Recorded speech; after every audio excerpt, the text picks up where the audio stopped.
Chen Fei's new day began not with a good morning wish from his favorite girl, but with a desire to break off the relationship. 5 centuries of perfection, and come back again to turn back into garbage overnight. The girl immediately managed to find a replacement for her ex and the hardening pill to give to the new guy. And after all of his parents' savings were spent on it. And now after the breakup, the bouncers burst in to throw him a full-blown birthday party. But Chen had already made up his mind, and in this world, his life would be immortal. He will not hide or run away, for let everyone know that his name is City God. The hospitable earth met the hero in a tumult that kept him awake. Outside the window, the Xiaoshen University building could be seen. It looked like the City God would have to return to his old university days. His appearance had regained its youthfulness, and he had forgotten what he looked like in his teenage years. But what about the space-time artifact? In his past life, he managed to get a unique artifact. Its appearance of a small-sized cauldron is able to command time and gives the ability to travel in space. It was because of this artifact that all 6 sects of the immortal world decided to turn against Chen Fei. The situation was very difficult. Chen Fei was alone against everyone. No matter how strong he was, it was useless to fight. We must run. In an attempt to avoid their joint attack, Chen used the power of the artifact, subsequently paying for the strength he had been accumulating for 500 years. He was once a great immortal of the 9 swords. His strength was even recognized by the 5 great dynasties. But now, he had traveled back in time to the days when he was nothing.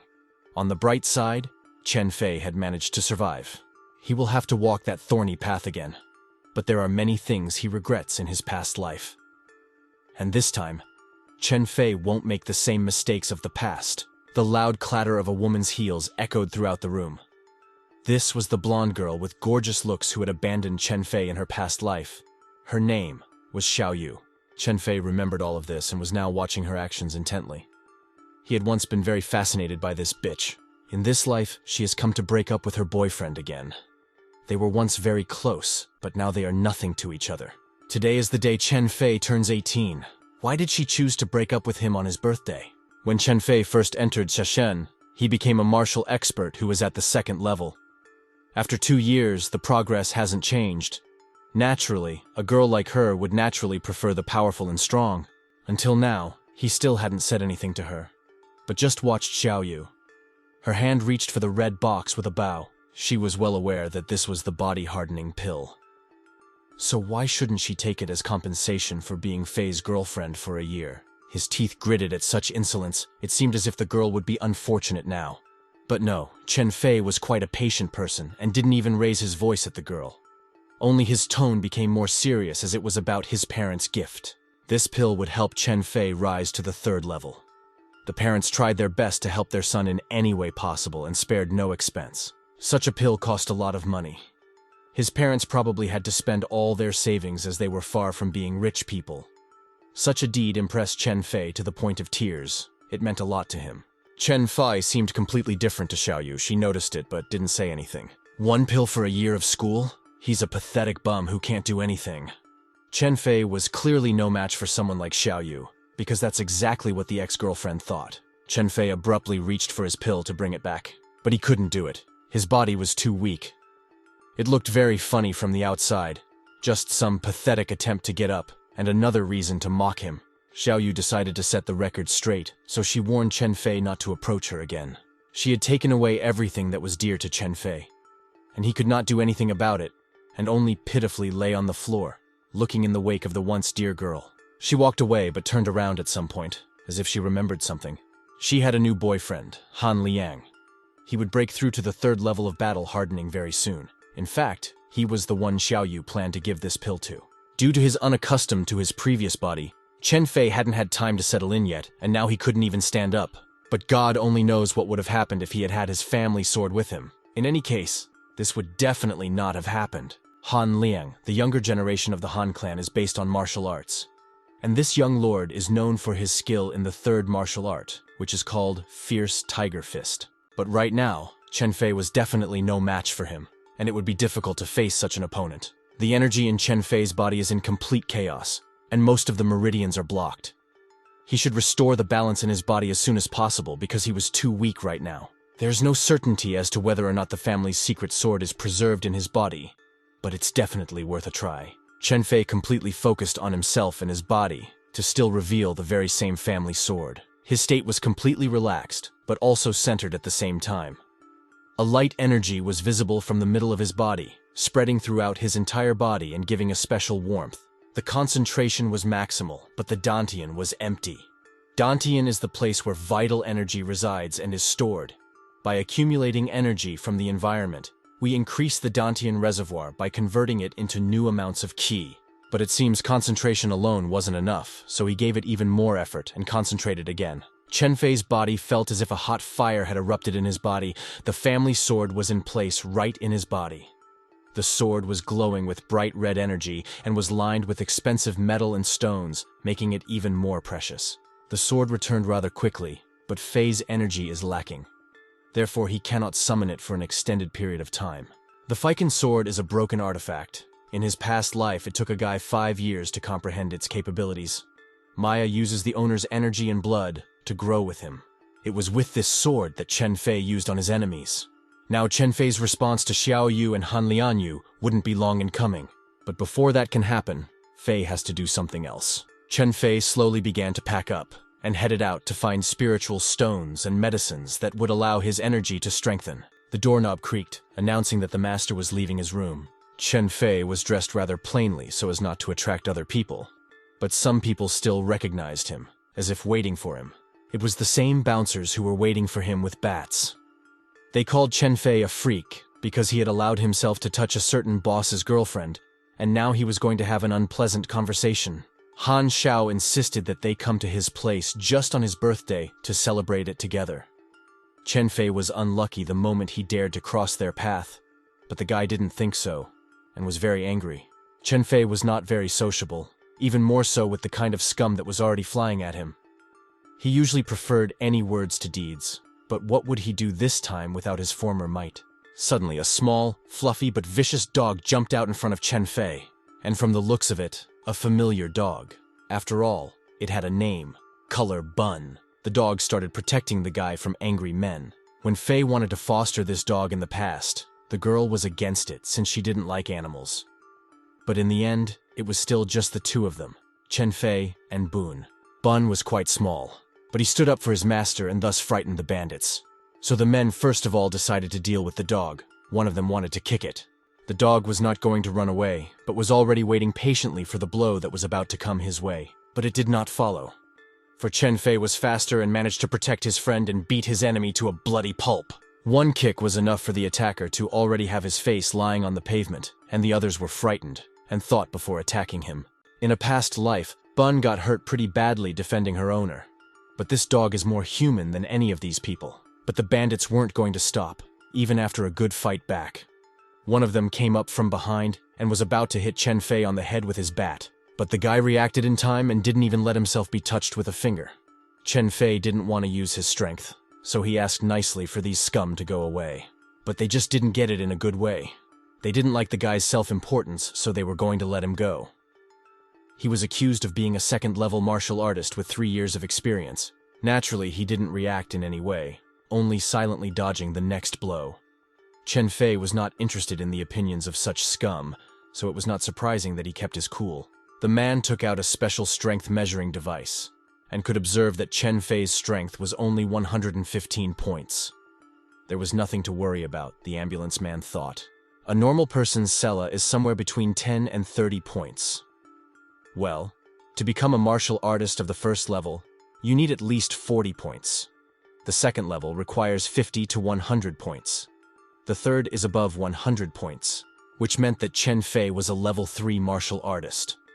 In any case, there were many men, and they were confident in their strength, even if Chen Fei had a level 3 martial artist. The bouncers were definitely not going to be gentle with the guy. Right away they surrounded him from different directions, intending to kill him. Chen Fei was surprisingly calm and kept his hands in his pockets until now. He seemed to know what to do, and somehow miraculously disappeared from the men's sight, which took them by surprise. With fear, one of the bandits turned back around and caught Chen Fei, who immediately knocked him out. Less than half a minute, and the whole gang was writhing in pain, lying on the floor. He'd taken down anyone who dared even cast a wry glance at him.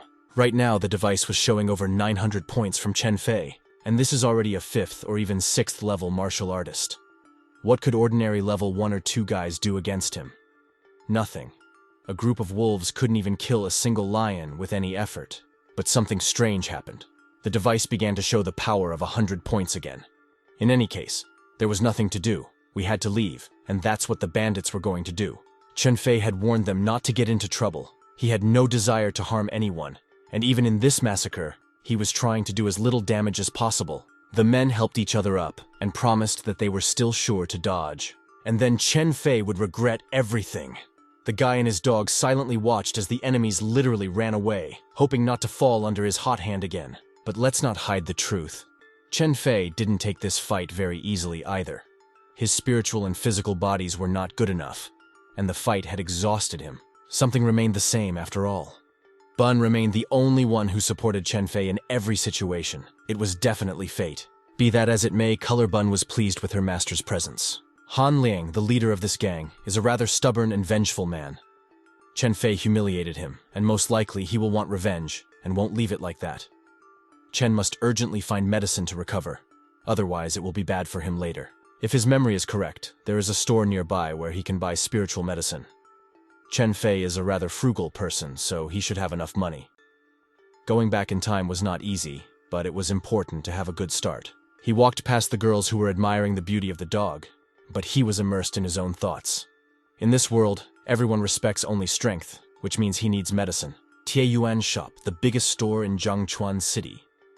There are many stores here where you can buy or sell spiritual medicines. The store was quite high-end, so it was near the store. He forbade Chen Fei from entering with the dog. Another person had entered the store before, so why wasn't he let in? The guard could smell Chen Fei's disgusting odor and thought he was some kind of homeless person. But the girl could enter the building because she was the daughter of the owner of the martial arts gym, and she couldn't even be told a bad word if the dog misbehaved. She also has a VIP card, but does Chen Fei have one?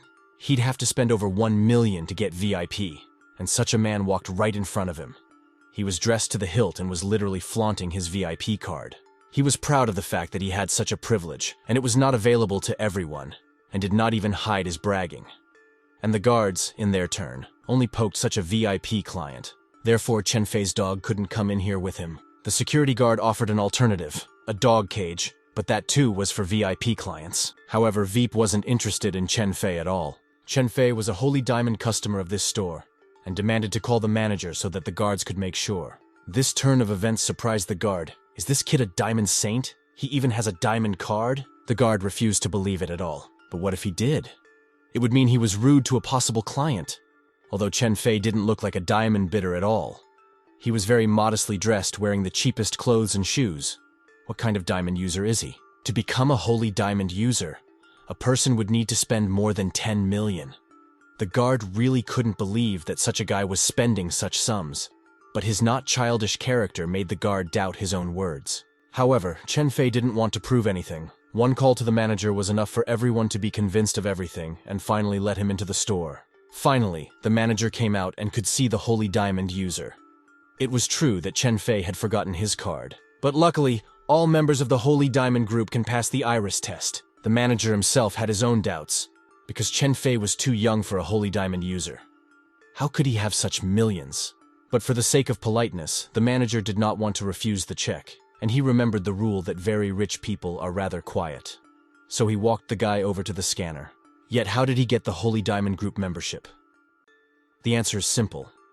It was left by his Chen family ancestor, and his parents don't even know about it. His last days of his life were spent trying to find this very membership. And this time, Chen Fei would bring his family back to the top. The scanner took a while to load, and afterward the machine greeted the Holy Diamond user with a welcome back. To the surprise of the entire serving staff and visitors, Chen Fei actually turned out to be a member of the Holy Diamond Group. The owner of the regular VIP got jealous, and the security guards started to panic as the treatment of the Diamond user was worse than ever, and it could get them fired. Since Chen Fei's status had been proven, he could now enter the store with Bun. Chen Fei took her in his arms, but Bun wasted no time and only boasted about it in front of the other dog. The store clerk greeted Chen Fei politely. The other guards and staff also respected Chen Fei. After all, he was no longer just some boy from the street, but a Holy Diamond user now. Only there was another Holy Diamond user in the store, Han Liang. Han Liang's appearance greatly agitated the other visitors, but they immediately brought themselves to their senses and stopped paying attention. Xiao Yu heard that there would be discounts in this store today, so she asked him to buy her a gift. The guy just laughed and let her take whatever she wanted. The manager immediately started grooming Mr. Han, who was not an uncommon guest here and was highly respected.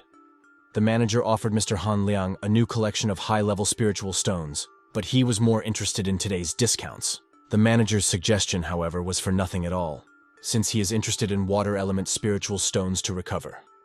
Han Liang has to eat a pill to harden his body, but it has a very strong fire element. This didn't pass Chen Fei's ears, and yes, both the ex and her new boyfriend noticed him. They were surprised at his appearance here and even frightened. Xiao Yu couldn't even understand how Chen Fei ended up here. Han Liang sixed more than 10 people on him. So why is Chen Fei here and still perfectly fine? Were these guys really that useless? But then what would they do now? Han Liang considered himself above smearing his hands on Chen Fei, so he asked the clerk to call Uncle Han Zan to stop by the store. Uncle Han Zan is very strong and won't lose to Chen Fei and will teach him a lesson accordingly. The way the three of them were watching each other intently did not go unnoticed by the manager, and he asked if they knew each other. Of course, he was ashamed to admit it, so he pretended not to know them. After that, everyone turned around and went the other way. How could Han Liang himself know someone like Chen Fei? The manager asked the assistant to show the very stones that had recently been pulled from the bowels of Kunlun Mountain.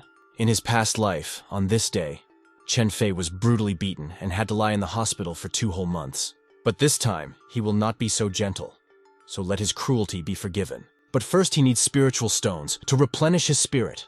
The consultant has brought new stones specifically for Han Liang, but their strength is yet to be determined. Chen Fei immediately noticed the consultant and the new stones, and even swept up one of the stones he liked, so he asked for one of them to be set aside. It was a large medium stone. Chen Fei thought it was quite good. But here was the consultant mentally scoffing, for she saw that this stone was at most a mid-level stone. The other consultants also laughed. This stone was taken from the depths of Kunlun Mountain, 6 kilometers below the water level, so people can't get there. If you crack this stone, you can get high spiritual energy. Chen Fei took a closer look at the stone, and someone shouted out, wanting the stone as well. Of course it was Han Liang. He wished to take this stone as Chen Fei's girlfriend. But that was the only thing that made Chen laugh. Did he really like stealing trash that much? Such a question made her ex very angry. But it made Chen Fei laugh even more, for at the word trash, she thought of herself when it came to stone. Han Liang didn't like to argue with the likes of Chen Fei, so he proposed an argument, or rather, settle this matter with a bet. If he loses, he will apologize on his knees to Xiao Yu. But what would happen if Chen Fei won?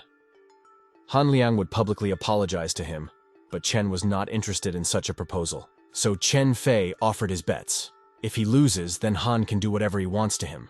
But if Han Liang loses, he'll give Chen Fei's pill. The guys will choose 2 stones and split them. The one whose quality is better will win. Han Liang was confident of his victory, and offered Chen Fei an apology. However, the latter didn't know the word defeat either. In his past life, his luck had defied the 9 heavens. Han Liang simply didn't dare compare himself to Chen Fei. Han Liang's confidence faded away as he began to choose a stone. He took the first stone, which was gray and large. It was quite sturdy, so he could tell that it was ordinary. The store employees also thought that this stone was an ordinary cobblestone and confirmed Han Liang's speculation. That was when his attention was caught by the very blue stone that Chen Fei was holding. Han Liang's luck told him that this was the kind of stone that had a lot of energy in it, so he made the decision to crack it. When the blue stone was sawed, it began to shine with the brightest light. The aura of this spiritual stone is very strong. It's a Linchi stone of the highest grade. Well, Han Liang's good fortune deserves respect. Han was already out of his mind and considered himself the winner. But that meant nothing to Chen Fei. Chen Fei took that particular cobblestone. This stone was too thick, it didn't even give off an aura. Absolutely everyone questioned his choice, and the consultant almost laughed. Han Liang was pointing his finger at him and offering mercy, while Xiao Yu thought that Chen Fei was just destined to be a loser. To confirm his confidence in his winnings, Han Liang asked the manager what the chance of getting a stone of such strength was, to which the manager replied less than 5%. This store was opened more than 10 years ago. Han Liang was the first person to receive such a stone. But there was no reason to be upset, because anyone could buy a stone and try their luck. But such chances are rare. Even in the entire mainland, it happens very infrequently. Chen Fei didn't change his mind and still bought that very cobblestone. He paid with the money he had accumulated. Now this cobblestone stone only belonged to Chen Fei, but now he must cut it. This stone seemed pretty good to the guy. Although Han Liang had gotten a top-grade stone, this choice made Han Liang laugh, as if he was desperate or just glitching. This stone didn't have any aura at all, Han Liang thought. And you've got reporters rushing into the store. Rumor has it someone's discovered a top-grade rock.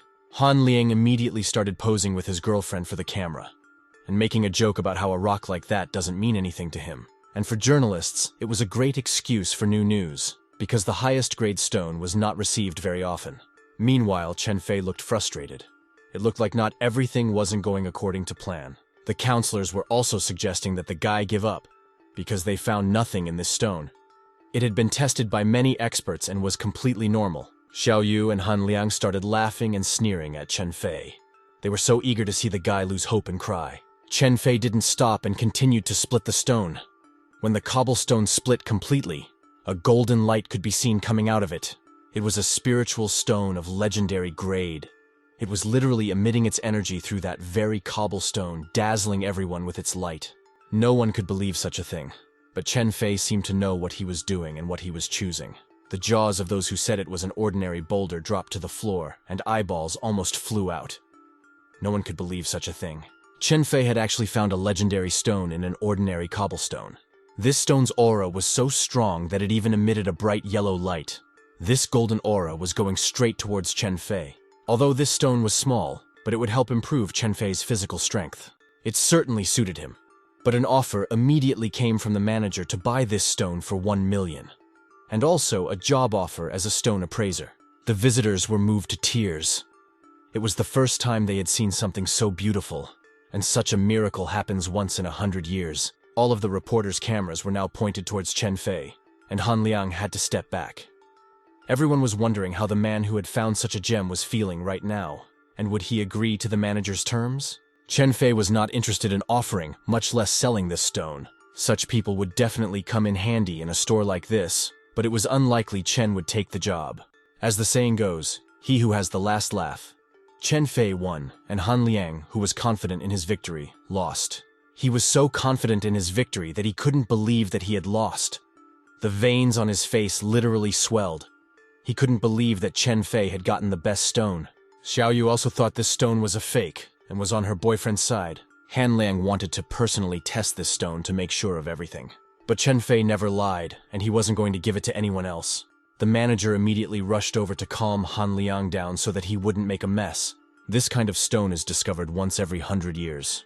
So how could Chen Fei find it? Everyone saw such a legendary stone for the first time, especially the manager. Therefore, he asked to take a closer look at it.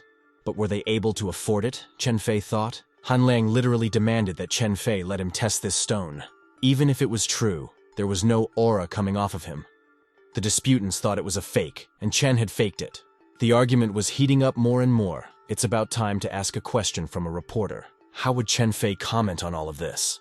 This kind of question the guy thought was very boring. He didn't even realize who was paying him money for these questions. The manager stood back and watched at first, but soon decided to walk over and ask to take another look at the stone.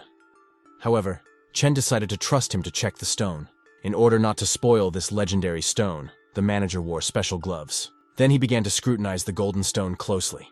There was indeed a strong aura emanating from it, radiating powerful energy. Chipping on the surface indicates that it was just removed. Han Liang refused to believe it on denial, and yet he took the stone. But a girl appeared behind him. She immediately took her brother's side. She showed all her strength and anger to Han Liang. She made him realize that if he touched her brother again, he would be beaten to death. She seems like a very sweet and defenseless girl.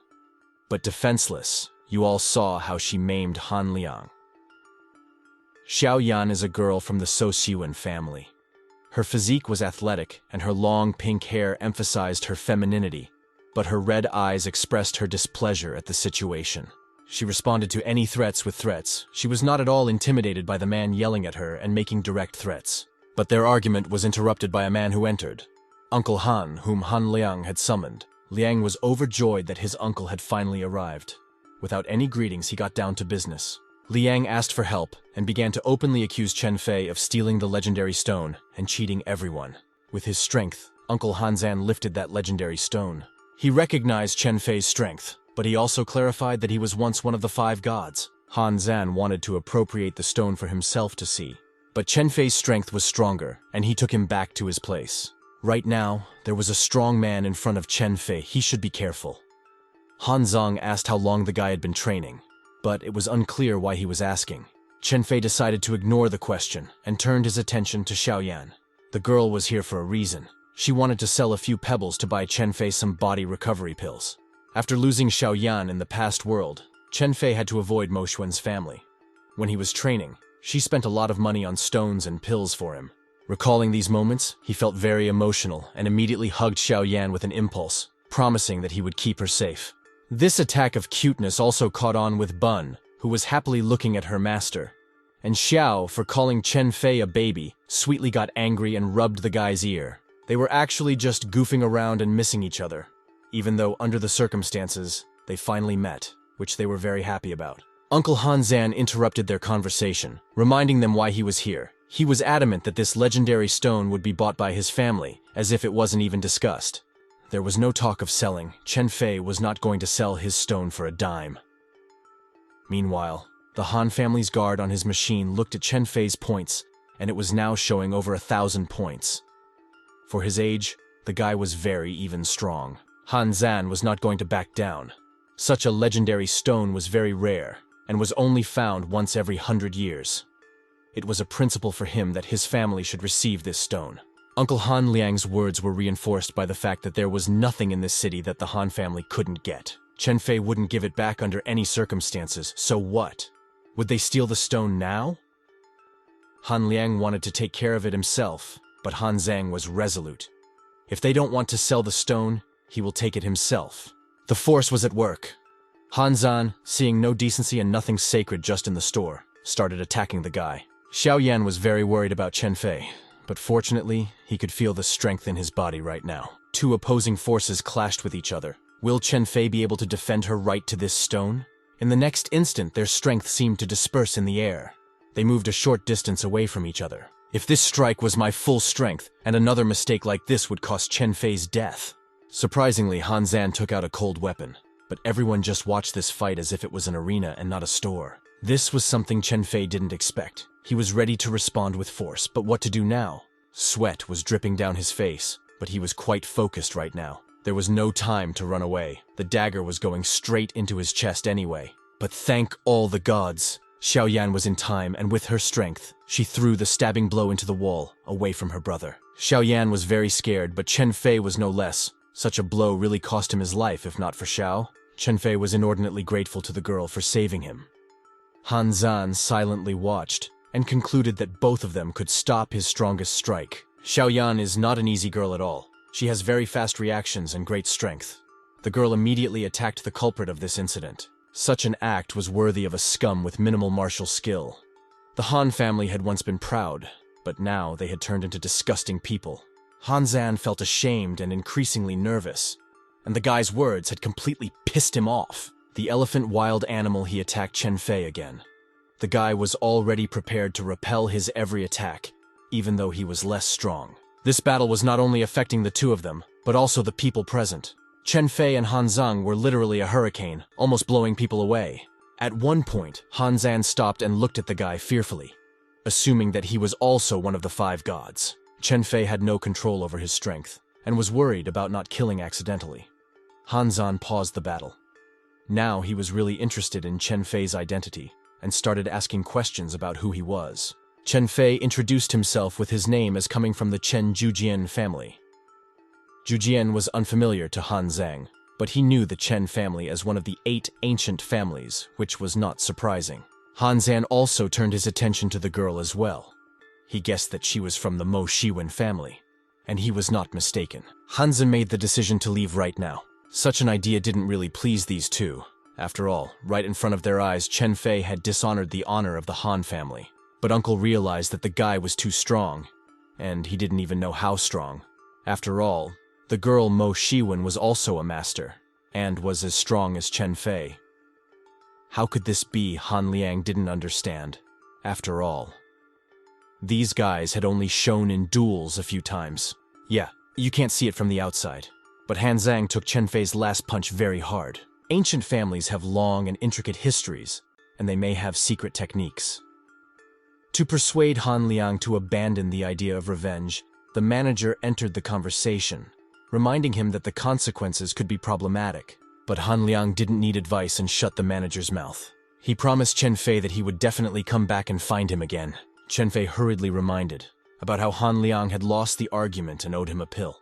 Liang immediately ordered the manager to give Chen Fei a body-hardening pill and put it on his account. Before leaving, Han Zhan addressed Chen Fei, recognizing his strength but also pointing out that the guy is too soft. The Han family uses a hidden weapon, poison needles. Will Chen Fei be able to get rid of it? In the same instant, a sharp needle filled with poison entered Chen Fei's abdomen. This kind of meanness was very unexpected for the Han family, however. What else could they do if they had no power? Chen Fei now had the Han family's needle. You couldn't wish for anything better. Zan was one of the 5 after all. Chen had underestimated him. But would this poison from the needle seriously affect Chen Fei's health? This is the Han family's unique poison, namely the 7 snakes poison. Rumor has it that it can only be neutralized by members of the Han family, so serious is it. The Han family could be called very despicable without remorse, because that was the case. Xiao Yan was filled with resentment at this dishonor, but Chen Fei remained completely calm. He knew that this poison was harmless to him. But what was amazing was that the Khan family still uses these needles. This kind of poison causes the blood vessels to clog and is really deadly to an ordinary person. It seems like the Han family wanted to force Chen Fei to beg them for an antidote, but no such luck. They underestimated Chen Fei too. A black Mercedes E-Class was speeding away from the store. The Han family and Xiao Yu were chatting sweetly in the luxury car. They were already imagining Chen Fei squirming in pain and running to them on his knees to beg for an antidote. In the end, he would just become their doggy. And no matter what the outcome, the legendary stone will still be in the Khan family. Chen Fei had predicted it all like this. Now the Han family would be happy for a few days that they had managed to put a needle in him. The assistant realized how dangerous the venom of the 7 snakes could be, so he interrogated whether Chen was all right. Chen Fei was absolutely fine, but he still wanted to get his pill. So the counselor led the ancient family's child into the VIP room. Xiao Yan wasn't going to change her plans, and planned to still go to the auction to buy medicine for Chen Fei. The girl was very kind to Chen Fei, and he couldn't hold back tears of joy that there really was someone who cared about him as much as his parents. Chen Fei wanted to cancel the auction and went to the counselor. Canceling the auction was not an easy thing to do, but Chen Fei was determined and was willing to listen to any suggestions from the store. He didn't want to sit on the Xiaoyan family's neck anymore. According to the regulations, the auction cannot be cancelled, but they are willing to make an exception for Chen Fei. But just like that, the store was indeed willing to do him that privilege, but for one small favor. They have old collections in their museum that can't be appraised. And if Chen Fei helps them, the consultant is willing to give a bonus. The ancient boxes in front of him. Chen Fei immediately felt the fairy energy emanating from them. A fragrance in the air. A scent that overwhelmed the strong fairies. The odor was very faint, but Chen could clearly smell it. Xiaoyan sat and played with Bun, not paying attention to anyone. Chen Fei assumed that there was the truest fairy particle inside. The counselor noticed the guy was confused and asked him to explain what was wrong with the stones. And Chen Fei explained, as it were, that there was a fairy particle inside that emitted power.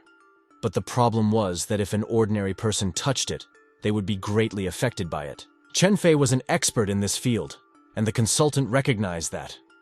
This old broken magic scorpion is not usable at all, but it has a unique immortal enlightenment function. Chen Fei had another great ability, to control and destroy fairies. Not everyone possessed such abilities. But if this person was willing to help them, the store was willing to lavish him. Chen Fei was willing to give the top 10 pills and 10 Lingxi stones for his help. Such generous gratitude was even Xiaoyan was surprised. Chen Fei couldn't refuse such a lucrative offer, and immediately agreed, opening the chest. A light haze flowed out of it. This could scare anyone, but not Chen Fei. Tearing off the chest, he greeted his old friend. In his previous life, he would only receive this sword after 5 years. There was a very strong aura emanating from him that everyone present could feel. With a sinking heart, Xiaoyan watched as Chen Fei pulled out the fairy magic from the ball, but someone stopped him. It was a man with gray hair and beads around his neck. He had come for a reason. The counselor introduced the man as Master Yin Jing, who is the strongest graduate of the pavilion. Yin Zheng lazily turned to the guy, clarifying his words about whether he could really destroy the fairy. Chen Fei was absolutely confident in his strength and confirmed that he could destroy the fairy even in a straight line. But that made the master laugh even more. The boy is not senile, but he is no longer a child. Yin Zheng is a representative of the two realms and didn't dare to be impertinent to the teenagers, of course, but he warned that there was a very strong fairy there. Therefore, his advice was that it was better not to waste one's life on this. Xiaoyan took a closer look at the man, clarifying if he was from the A's. Chen Fei was absolutely certain that he could destroy the fairy, at least because this sword was created by his ancestor of the Chen family. Therefore, this sword could only be wielded by him. Yin Zheng was still skeptical of Chen Fei's words. But Chen Fei was not going to let slack and was even more confident in his words, for he recognized this sword like no other. Master Yin is the professional treasurer of the National Treasure Appraisers. The counselors whispered that the young people didn't know this famous person. In any case, the sword was already activated, and only Chen Fei could take it. Therefore, the guy asked everyone to step back, otherwise someone might get hurt. Such a warning was considered by the master to be very arrogant on the part of the young man, as if the boy wanted to besmirch his reputation. To prove otherwise, the old man immediately took up the hilt of the ancient sword. Chen Fei wanted to stop him to prevent something bad from happening, but it was too late, as his hand had already taken the hilt of his sword. It was a very reckless action, and everyone watched with their mouths open. Yin Zheng must now cope, or else he would lose face. It was obvious that he was very worried, but his reputation was at stake, so he had to act. But the master couldn't even hold the sword in his hands, as it immediately fell out, illuminating an even greater flow of energy, as if protecting himself from the other's hands. The man felt immense shame and was on the verge of death, for the same sword might be about to stab him in the head. But fortunately, Chen Fei was nearby and ready to back up the old man. He easily took the sword back to him, or rather, it literally flew into his hands. With a bored look on his face, he accepted his native sword that had protected him many times in his past life. In his past life, he had created a sword known as Chen Xianjun. There was no other sword like it, and no one could even recreate a copy of it. Its hilt was made of a complex shape, and such a stone was difficult to obtain. Chen Fei's eyes were filled with determination, for he had finally mastered what he was destined to by fate. But his strength was not restored, as he once again had to master such a powerful energy. His blood still couldn't handle the poison of the needle. With difficulty, but Chen Fei stood up and put out his right hand. Without further ado, he took his pills out of the counselor's hands and straight from the bottle drank all the pills that were there. Eventually the cards fell in his favor, and he managed to control the fairy. He had never dreamed of such a scenario in his previous life, but now it had happened all by itself, as a matter of course. The fairy recognizes him and also recognizes him as the master, because Chen Fei was able to subdue her. But everyone was left with the same question: who is Chen Fei? Without hiding his pride, he said his full name, Yuchen Cheng Fei. The surname Yuchen spoke volumes to the old man. After all, Yuchen was once one of the ancient Gu families in Xiashen. But what was Chen Fei using to control the sword? This question seemed to cause him to laugh. After all, this sword was perfected by his Chen family ancestors, and that's why he wants to buy it. That broken sword is worth about 1 million. He doesn't have that kind of money, but he has the ability to see fairies, one of whom was sitting in a box, and he could help find her. Such a statement shocked everyone, because no one could sense that there was another fairy here. It seemed impossible since Master Yin had checked everything here many times. He had been monitoring these items for decades, so where did the fairy come from?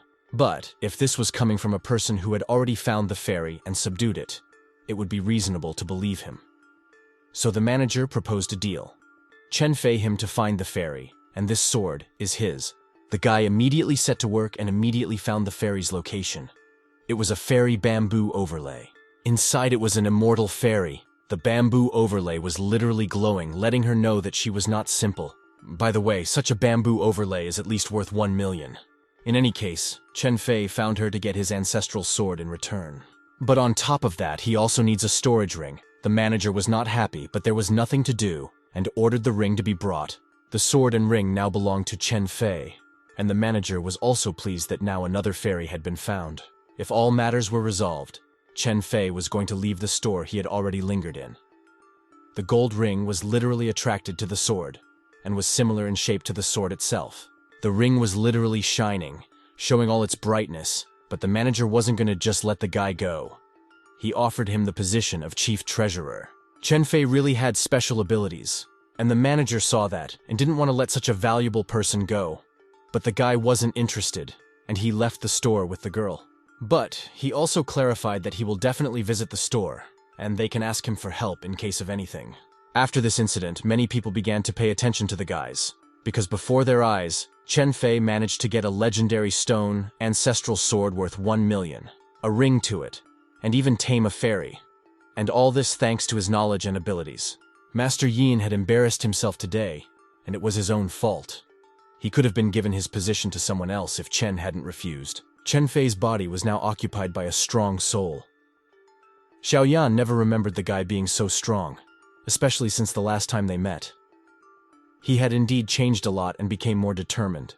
Xiaoyan became more agitated, worried that her beloved little brother wouldn't disappear anywhere. It was important to remember that the blood of the Chen family was not so easy to overcome. Xiaoyan knew how to drive, and was going to take him home at Chen Fei's fear. The guy, of course, didn't know when she got her driver's license, but the girl specified that she could drive well. The girl got behind the wheel and immediately turned the wheel sharply. The car turned so that Bun and Chen Fei almost deflated, and if the window had been open, they would have immediately flown out of it. But it seems like this kind of driving brought pleasure to Xiaoyan. It was rare to see a girl so happy. Finally, the guys arrived at the destination safe and sound. Even the car was not damaged. A ride with Xiaoyan was better than riding a roller coaster. Bun and Chen Fei were literally throwing up from such a ride, so the guy promised that the girl wouldn't drive again. For her, this trip went quite normally, and she didn't even realize what the problem was. Well, imagine this situation. Chen Fei, the owner of the fairy sword, was destroyed by the girl driver. Not the best outcome, was it? Meanwhile, Xiaoyan was about to take a shower after such a hot day. Chen Fei was recovering from everything that had happened so far. She slowly took off her unwanted clothes and offered to give Chen Fei a bath together. After all, when she was very young, she loved swimming with Chen Fei. But that was quite a long time ago, and now the guy was already 18 years old. Chen Fei was even embarrassed by such a proposal, and he was very shy, but the girl didn't care. But what was it? Was it childish naivety, or was it already a girlish flirtation? Xiaoyan was not at all afraid to suggest such things to her longtime acquaintance and felt confident. Chen Fei was already completely healthy, but such a sentence made his blood rush. One could even assume that this was some kind of trap. The guy didn't want to wash now, so he said he would wash later, but Xiao didn't really insist. When the girl went to the bathroom, he started to use the trophies he had gotten. And first, he was going to absorb the aura. He did it as fast as possible, devouring flask after flask and using rocks as well. Chen Fei could feel his strength increasing. After using all of this, he had managed to reach the 3-element level. But it turns out the following: even with the sword and ancestral skills, he still lacks combat skills. In his past life, Chen Fei had read the tale of the Book of the 8 Sages of Martial Arts. The most suitable martial art for him was Jujianyu, but he wouldn't have the strength for it at the moment.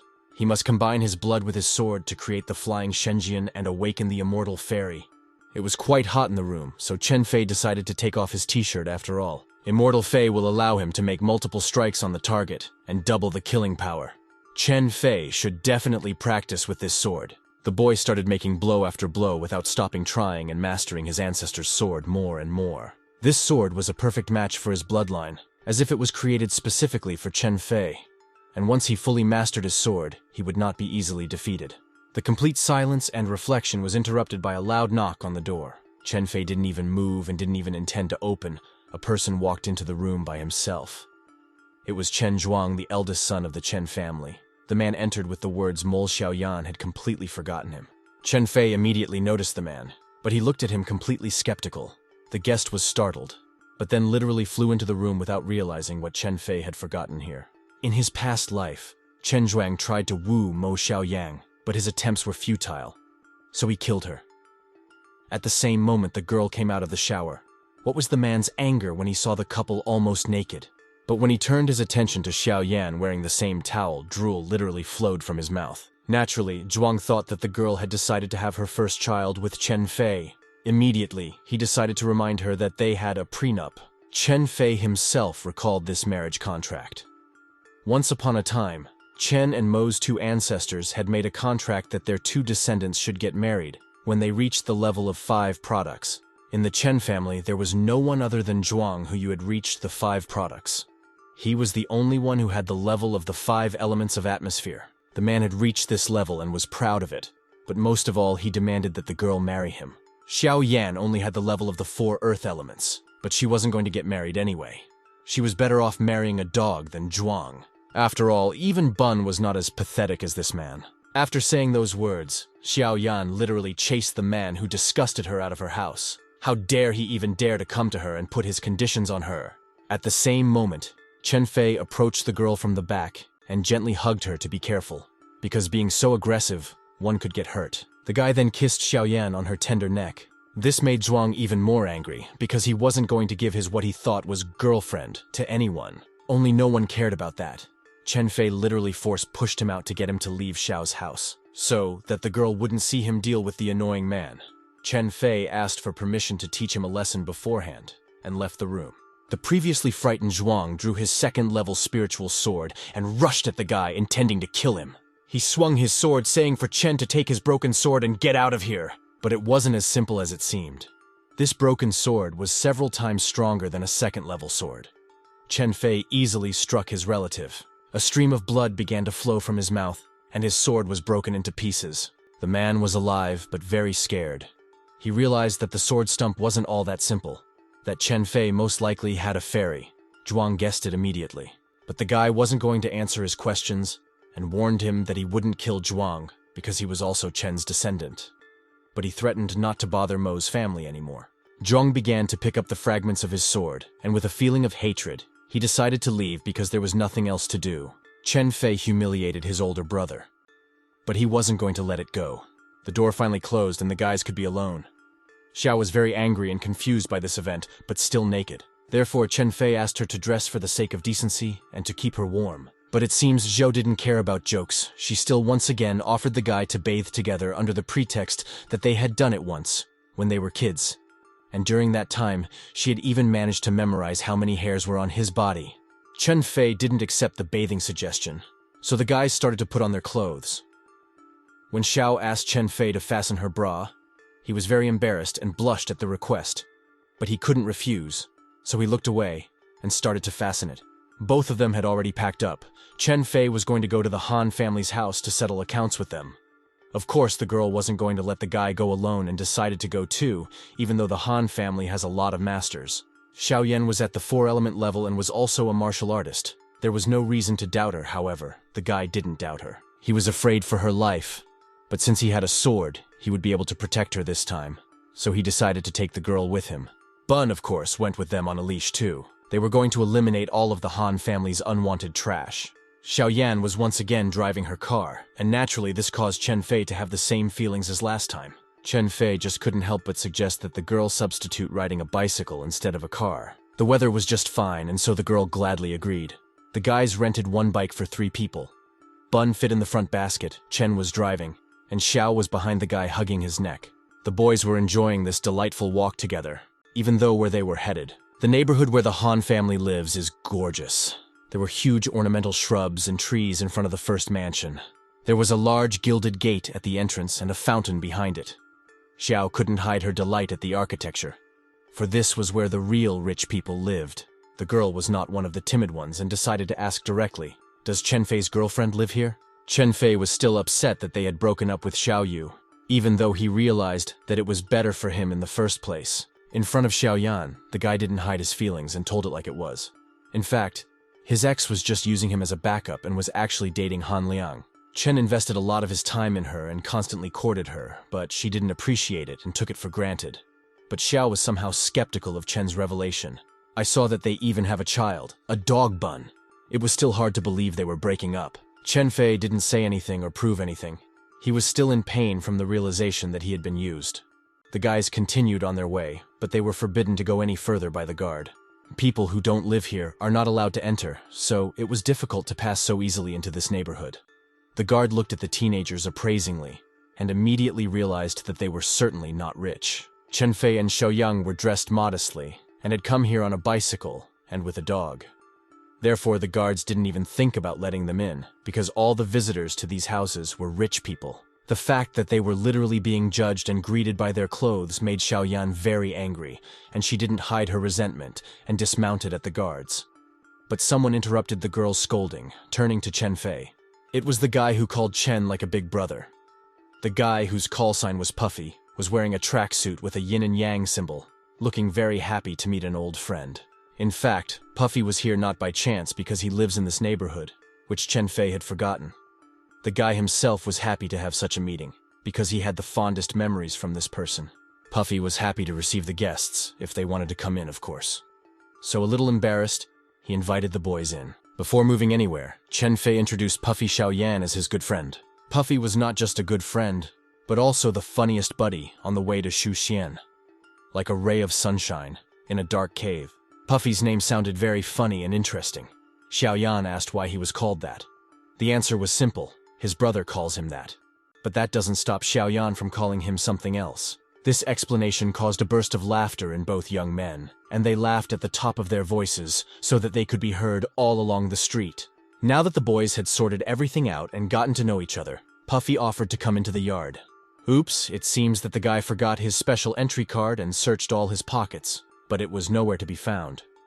Puffy explained the situation to the guard and specified that he lived in the 8th district. The guard thoughtfully pronounced the neighborhood where the guy lived, as if pondering whether or not to let him in. Since he didn't even know who these people were, he decided to ask a co-worker about it. The men whispered to each other, remembering these men and doubting the authenticity of their words. On the face of one guard, a sly smile appeared, as if he had found some trick, and now he was trying to get the teenagers out. To begin with, the employee clarified where exactly the guy lived. District 8, number 888, is a huge villa with an area of 100,000 square meters. It was very hard for the guards to believe the truthfulness of the boy's words. After all, the 8th district is the district of kings. Just one of the buildings is worth about 200 million.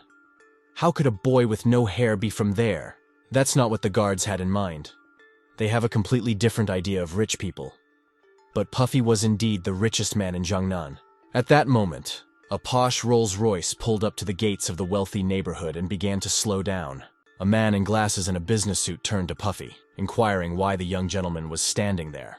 The guards didn't expect that such a kid would actually turn out to be a young master with a large fortune, so they immediately staggered away. Fluffy explained that he forgot his access card, but since his people are here, they can all go together. Puffy's personal guard got out of the car and politely pointed to the car for the guests to take a seat. But before they left, the guards asked to register Puffy's men as visitors. But such a request was obviously unnecessary because these people were from the 8th district. Chen Fei and Xiaoyan were getting into the interior of the Rolls-Royce. The guards clearly regretted being so rude to these people, but what was past was past. At the end, Xiaoyan threw the most vicious look, letting them know what they could get into if they made any more mistakes like this. Chen Fei asked to wait for 1 minute and lowered the glass. He asked the security guards to follow his bike so no one would steal it. The man promised he wouldn't take his eyes off the bike. In complete calmness, but in anticipation, the guys finally rode into a wealthy neighborhood. The villa of the Khan family was quite huge and placed amongst many trees. It was evident that the servants often looked after it. Han Liang and his girlfriend watched today's news from the store. How displeased they were. After all, it was about the fact that they had been defeated right in public. The couple wasn't going to leave Chen Fei alone. After all, it was now a matter of principle to take revenge on someone who had dishonored you. It was not always pleasant to be defeated, and Han Liang was only interested in obtaining the legendary stone. But they didn't want to stop at Chen alone. Xiaoyan had also attracted their attention, and she could also become a bit too much for them. And Han Liang understood that. The boys arrived at the Han family's mansion, but Puffy didn't understand what they were doing here. Yes, and actually Zhao and Puffy were surprised that both of them knew Han Liang. But it would be hard not to know them. After all, they are one of the powerful families and they were everywhere. Right now, these two would go to fight the Han family to hold them accountable for their words and actions. Xiaoyan was just burning with revenge. But what was Puffy's surprise that they would fight the Han family? There was nowhere to go since they had already arrived at the location. Chen Fei went to the intercom, where he was greeted by the house guard. Without hiding a sly smile, Chen Fei asked to warn Han Liang of his visit. The man immediately turned to Han Liang, informing him of the visit. Liang's joy and ego rose to the heavens. He did not have to wait long for his guest. Han Liang also had his sword with the fairy and was already ready to welcome the guest. Of course he wasn't himself, he was also joined by Han Zan and of course Xiaoyu. Puffy didn't leave his boys behind and followed them to the slaughter. Han Liang was waiting for Chen to kneel down and beg for an antidote, thinking the poison of the 7 snakes was perfection. Chen Fei didn't even have time to say anything, and only awkwardly coughed. Without noticing it, Liang continued to haggle like a woman at the market, insinuating that the price for the antidote would not be cheap, and if he refused, he would die within 3 days. Xiao Yan couldn't stand it and exploded at the Han family like a powder keg. She was very annoyed by the situation and their meanness. In their defense, they could say that throwing needles was just their martial arts style. What a lucrative excuse, isn't it? The Han family was quite large, but by no means great as they believed. The current generation dishonestly used various meannesses and manipulations, passing it off as pure coin. The guests who came, Liang literally tried to humiliate, hoping they were in a difficult position. Liang started ordering them to lick his shoes, and Xiaoyu only snickered. After all, Han Liang's shoes were worth tens of thousands, and the guests might very well be satiated with them. But suddenly her attention fell on Chen Fei. He had a scary look. And why did the ex thought it was because of her? Is he jealous or something?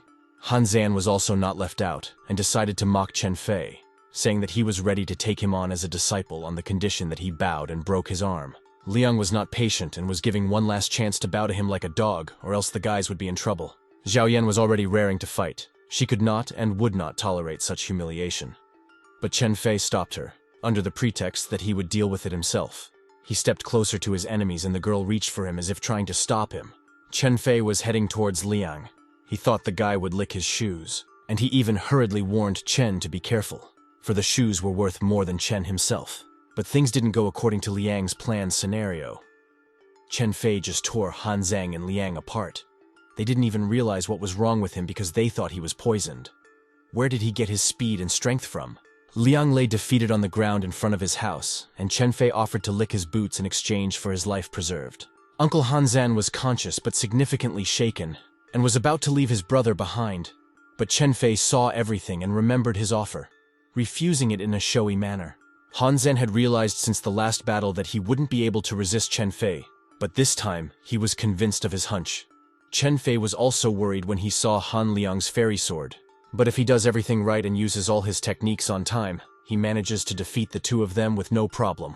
The first battle has begun. Chen Fei and Han Liang, heirs of the 2 greatest families, faced off in a battle to the death. This fight might have had a longer continuation, but Chen Fei was more powerful with his sword than Liang. Therefore, the guy easily flew away as if he wasn't a delicate doll.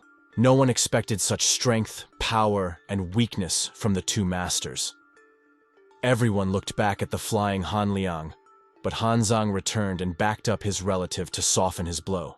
But alas, and his strength wasn't enough. Han Liang slammed into his metal fence with great speed. The battle was heating up, for the Han family was not one to take defeat lightly. Uncle Han entered the battle. But would he be able to stand up to Chen Fei? Han Zan had the audacity to dictate his terms, asking him to give up the fairy. But everyone realized that Chen Fei was stronger than both of them combined.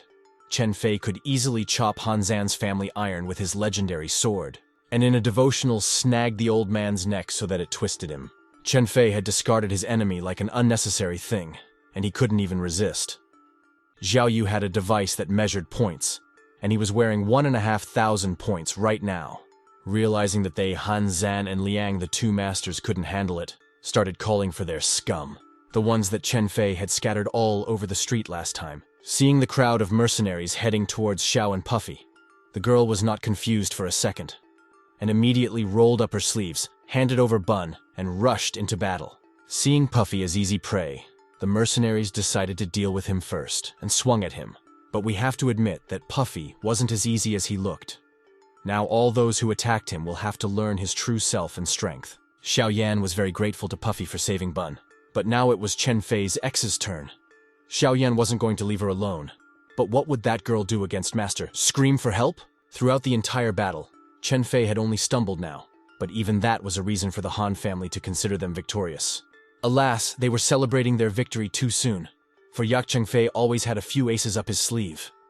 Right now, Han Zang and Liang were being hit by their own needles. The 7 snake venom needles that the Han family had used for centuries had stuck into themselves. But that wasn't all. Chen Fei didn't stop surprising. In his hand, he grouped a huge amount of fire energy. Oh, I don't envy whoever it's headed for. They weren't too happy about it either. Chen Fei made a powerful leap to the ground. From his touch on the ground, all the enemies flew up, unable to do anything. Chen Fei's foot tucked into Han Liang's face. It was his time to lick Chen Fei's shoes. The guy's eyes were burning with blue fire. He was seething with hatred for this scumbag who only knew how to talk. But Chen Fei was lenient and was giving Han Liang a chance. Only would he take it? The Han family couldn't feel the ground beneath them. But Chen Fei was the one who brought these scumbags down to earth. They were trapped. Han Zan tried to fight back again, even though he knew it was a futile attempt. Zan tried to bring the poison needles back to Chen Fei, but the latter was very agile and intercepted them between his fingers on the fly, immediately sending the gift to the sender.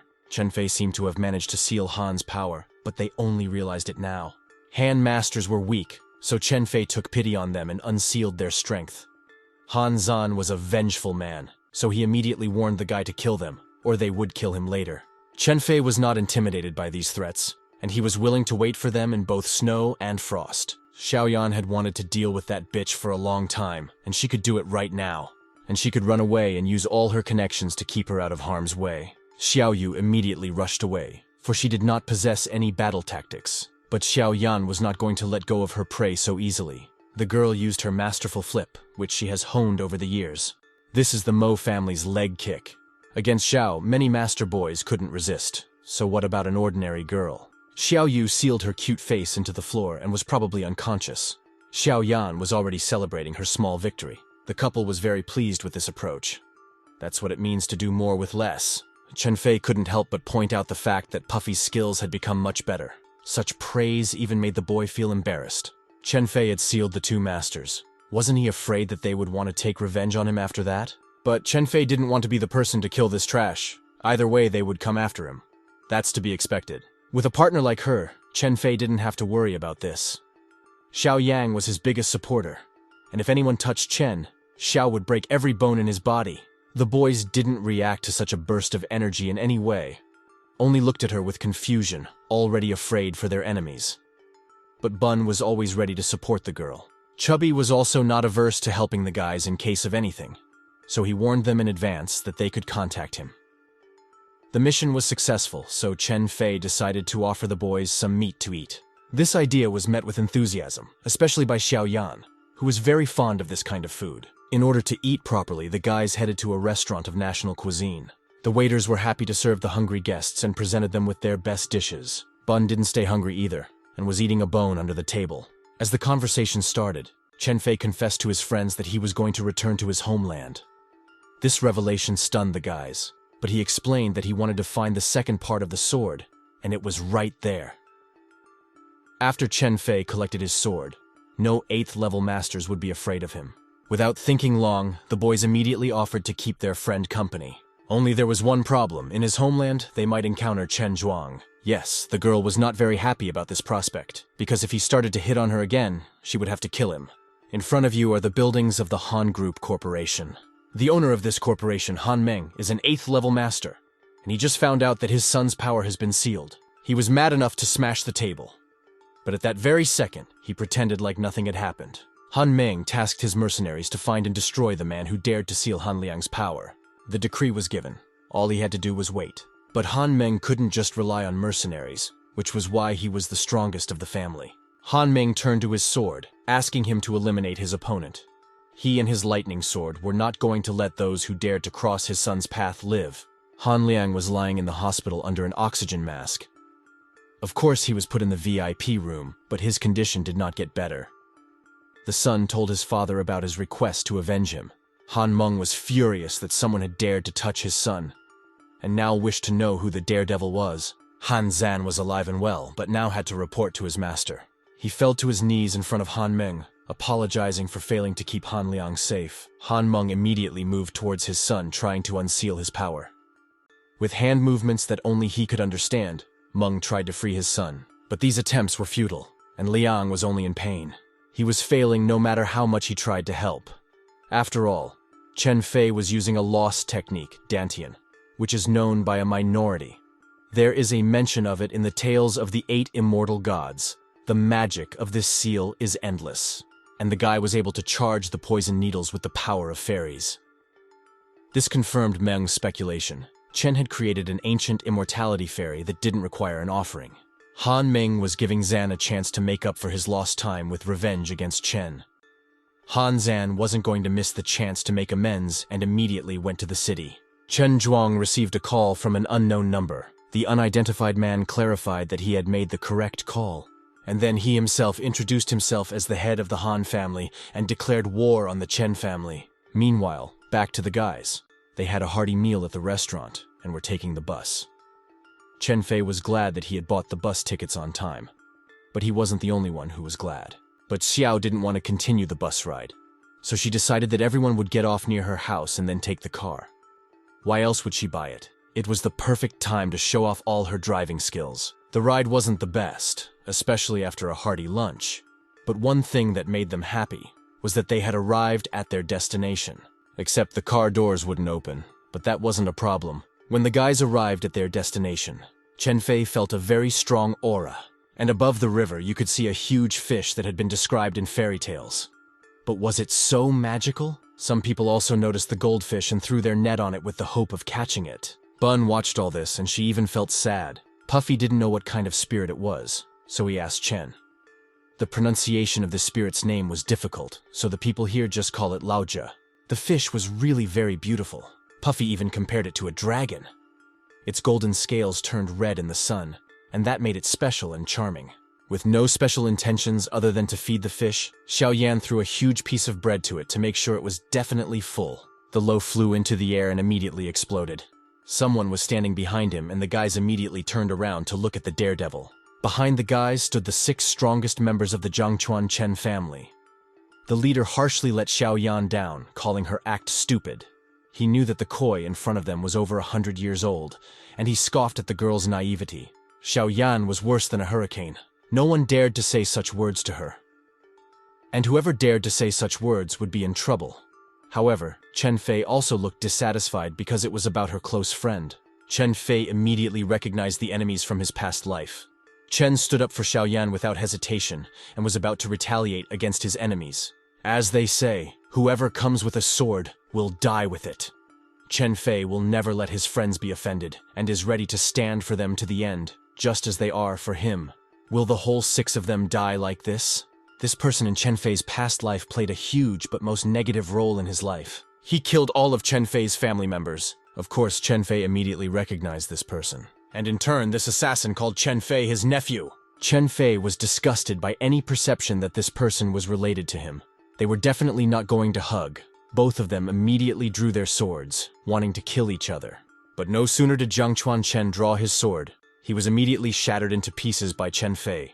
Zhangchuan Chen only had time to blink his eyes before Chen Fei's foot was at his uncle's head. Zhangchuan didn't even understand who this young man was and where did he get such strength from. Chen Fei gave his full name so the man would remember it. Chen knew why these people were here. The 6 wished to catch a koi fish and get its power. Chen Fei noticed that there was something wrong with the time-space.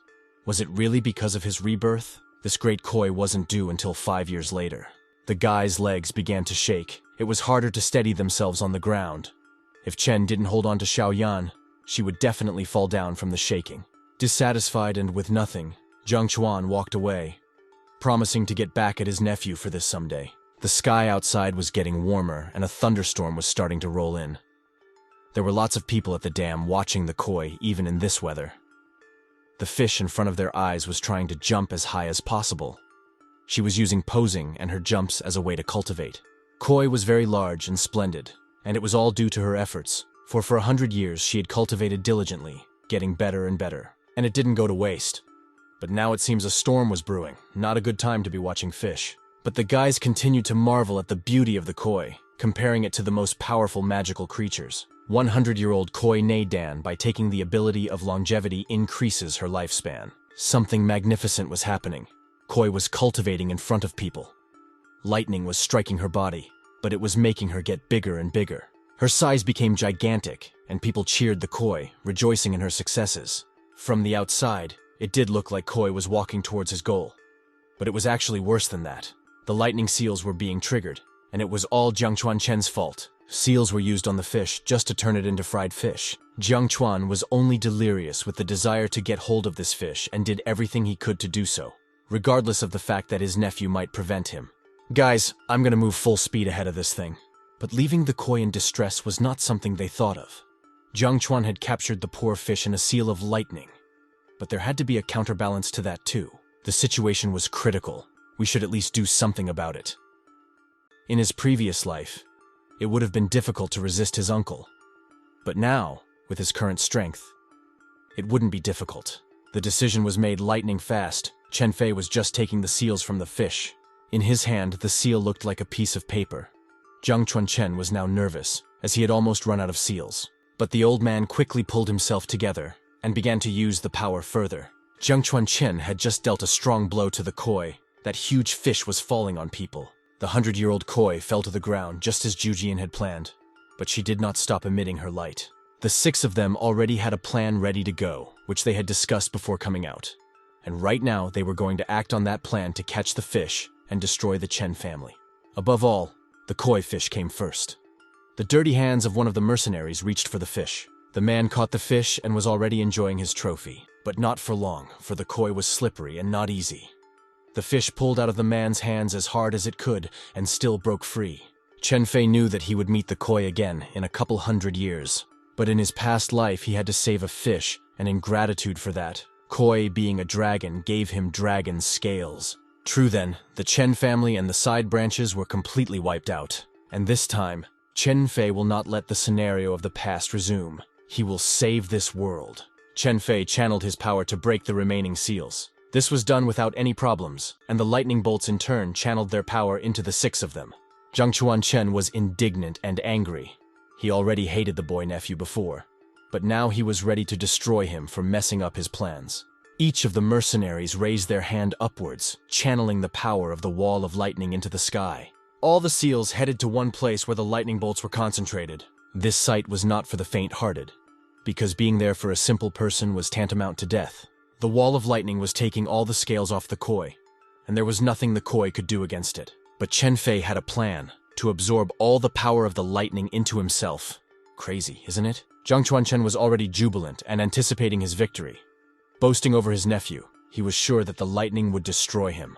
The lightning bolts all hit the same point on Chen Fei's body, but he felt quite confident. Close friends didn't know about his abilities or the plan, so they worried about his life, not knowing how to help. The lightning bolts penetrated Chen Fei's body. His eyes seemed to be penetrated by them and turned white, with a tinge of yellow color. It was not a pleasant sensation, and Chen Fei screamed as if the lightning would kill him after all. There was no more strength to hold the fish, and it just slipped out of his hands, falling down. With incredible speed, koi flew onto the asphalt of the bridge. Would she survive it? Jiang Chuanchen watched Chen Fei carefully, and couldn't figure out if the guy could really resist lightning, but such a thing was practically impossible. Even 9th-level masters couldn't resist the power of lightning. The incident became immediately famous, and bloggers immediately rushed to shoot new content. No one has ever seen a person absorbed by lightning before. After those pills, Chen Fei's blood and flesh became stronger. Therefore, he was able to endure and absorb the power of the lightning and obtain the 4th element. The shaking was over, and Chen Fei was coming down to earth, with new abilities and several times stronger than himself in the past. Jiang Chuanchen became significantly nervous and ordered the guy to catch the koi. After all, that was what they had come here for. Many hands tried to catch the koi fish, but it was indeed difficult, and it's especially difficult when the fish has a protector. Chen Fei was not left out and formed a protective circle for the koi. The energy circle repelled all dangerous creatures that wanted to take over the fish. Once the enemies withdrew with nothing, Chen Fei picked up the fish in his arms and tossed it into the sky. A dragon gate opened in front of her, to which koi was very surprised. The koi fish immediately jumped into them, and through space and magic gates transformed into a real dragon itself. The previously small koi fish was now a dragon. Her scales were as colorful and shiny as precious stones, and her eyes sparkled with bright colors. She was grateful to Chen Fei for saving her, and wanted to repay not only in words, but also gave her scales as a gift. She was not simple, and could help cultivate and gain new strength for Chen Fei. Chen Fei didn't want to accept this gift. After all, koi was still as weak as a dragon. She then inquired how she could help Chen Fei so that she wouldn't stay in debt. Well, if the dragon really wants to help the guy, Chen Fei asked for the following. Help with some information for the search. But the question is what he wanted to find. And what he wants to find is the treasure of the Tower of White Light. Someone wanted to overhear where the treasures were too. It was a blonde-haired woman, a C-class master, Shni Benfei. The dragon noticed the intruder and was well aware that this woman was dangerous. Therefore, he was forced to give the scales to Chen Fei and leave. Chen Fei was very dissatisfied, because of this member of the Divine Magic Bureau, he never found out about the treasure. The woman noticed that Chen Fei's points totaled as much as 2,000. She couldn't miss such a master and immediately ordered him to come with her. Chen Fei was not interested in this, so without thinking immediately refused the woman, to which she was surprised. Chen Fei was leaving, but the woman wasn't going to let the guy go so easily. Shni took out her purple whip and pointed it at Chen Fei. But catching the guy wasn't easy, even if you're a member of a security organization. Chen Fei was not only strong with himself, but also with friends who were always willing to stand up for him. Xiao Yan immediately ran to rescue Chen Fei from that woman. But I think we have someone in love with Shni.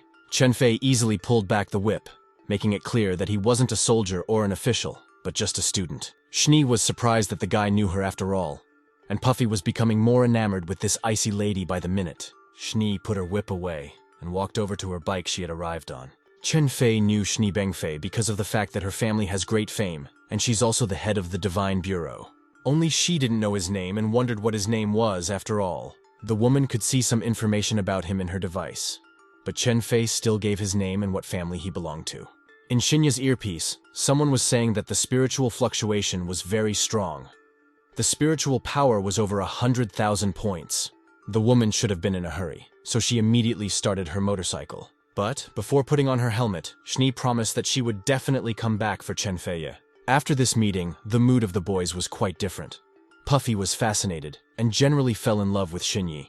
Xiao Yan felt angry and wanted to support Chen Fei, and the latter in turn felt tired. Ahead of the paths, Jiang Chuan and Han could become a serious threat to Chen Fei because in their eyes, he was no different from a mosquito, but he was being hunted nonetheless. A huge stream of fiery energy from someone's hand struck Chen Fei and Xiao Yan. It was Jiang Chuan Chen, just as Chen Fei had predicted. He was going to take revenge on his nephew for thwarting their plans and keeping his word. The lightning didn't hurt Chen Fei, so Uncle thought that maybe the flames of fire would still hurt him. His men were already concentrating all their strength in hopes of roasting Chen Fei. It was that same Jiangchuan Chen flame, with a score of over 100,000 points. The uncle's flame was taking the shape of a dragon. It looked truly dangerous. Chen Fei had killed many people in his past life, but he didn't want to do it again. It also didn't mean that he wouldn't do it again and tolerate such an attitude. To begin with, Chen Fei actually warned that he didn't want to kill his uncle, but the latter thought that his nephew was just bluffing, because the power was incredibly powerful. The fire dragon was heading for Chen Fei. The guy warned his friends to hide urgently. But what will he do? Chen Fei took the blow. Xiao Yan was in fear for Chen Fei and confused. The guy knew what he was doing and wasn't afraid to take this blow. After the poison of the 7 snakes and the lightning bolts, his body had become stronger, so he reassured his friends saying that he was fine. Like the lightning, he was going to consume this tribal fire. Chen Fei wasn't lying, for the flames did indeed obey him, and did not constitute any danger to Chen Fei. Jiang Chunchen could not have predicted such an outcome, and was now confused, not knowing how to proceed. Chen Fei's body absorbed Jiang Chuan's flames with ease that he wasn't even hurt. Flesh is a furnace and blood is fire. A strong fire requires a strong furnace. The most important thing was to concentrate, which Chen Fei was not bad at. He was in the lotus posture, for this allowed him to focus better. And now Chen Fei had obtained the 5th element. Such a thing seemed unreal. The guy had managed to absorb the flames and lightning. How can they stand up to him now? Jiang Chuan immediately ordered to put a barrier on his nephew. This was the strongest clan spell of the Chen family. Would he be able to resist it? Jiang Chuan cut the barrier that he himself had put up. What should Chen Fei do in such a situation? Jiang Chuan was about to be able to defeat Chen Fei after all, and was already rejoicing about it. But don't forget, Chen Fei has friends. Xiao Yan and Chubby used their powers to stop Jiang Chuan from killing Chen Fei. Things were really bad. There was already a double cut on the barrier. In this barrier, Chen Fei was very vulnerable. Jiang Chuan was ready to give Chen Fei a killing blow and ran towards him at full speed. Together with his mercenaries, he swung at his nephew, giving that blow all his strength. But Chen Fei hadn't warned his uncle for nothing. The guy wielded a triple punch and easily scattered the mercenaries and Jiang Chuan Chen. Jiang Chuan could barely speak. It was difficult for him to even get up from the ground. But he still warned that if not him, his family would pay for his sins. One could suspect that these guys would still come back. The guys needed to be prepared. Xiao Yan was surprised by Chen Fei's strength. It was not likely that in the strengthening field he was able to defeat his enemies. Chen Fei could absorb any attacks from his enemies, but his own people who were in danger can't. The realization of this brought Chen Fei back to the past, where all his friends and family were killed by his enemies. To prevent any harm, Chen Fei provided Xiao Yan with dragon scales. It can be worn on the body and can protect the girl. It was certainly a very sweet act, but the girl realized that this scale might be more useful to the guy than to her. After all, he was the one most often expected to be in danger. Such care on the girl's part made Chen Fei blush. After all, it was incredibly cute. Who else would take care of him like that but Xiao Yan? Xiao Yan was the second most important person to Chen Fei, after his parents. Puffy was like a brother to him in general. Chen Fei completely unexpectedly hugged his friends. A hug that almost strangled me. But what about Bun? She's been completely forgotten. The mountain that Chen Fei turned his attention to glowed with a bright light. The guy might have assumed something had happened to his family. As soon as Chen Fei noticed the change in his aura, he immediately informed his friends. They had to get out of here immediately. The guys were already sitting in the car and driving away from the source of danger. But what did Chen Fei feel? Turns out there's a Temple of Time on the Xiaoshen mainland, and it's 10 times faster there. To enter the temple, you need a treasure. In that temple, one can cultivate several times faster than normal times. But the treasure that is so necessary to enter is held by 8 ancient families. The aura was very strong and expanded with each time. This meant that the second part of the Chen family's sword had awakened. We must hurry. Xiao Yan drowned the gas pedal and drove down the dangerous stretch of road, not doubting her driving ability. In a modest manor under the mountain was the Chen family. Chen Fei was really happy that he was finally able to return to his hometown. Speaking of which, it was rumored that the Chen family was the first one to attend the kendo match. But it was all in the past and didn't really matter. Chen Fei and his friends were already greeted at the doorstep by his elder brother and other family members. They were not happy with Chen Fei's visit, and his brother was aggressive, wanting to tear his brother's legs off. Firstly, because Fei had embarrassed him last time, and secondly, he didn't want a conflict with the Han family, so he was ready to take his brother apart and give him to the Han family.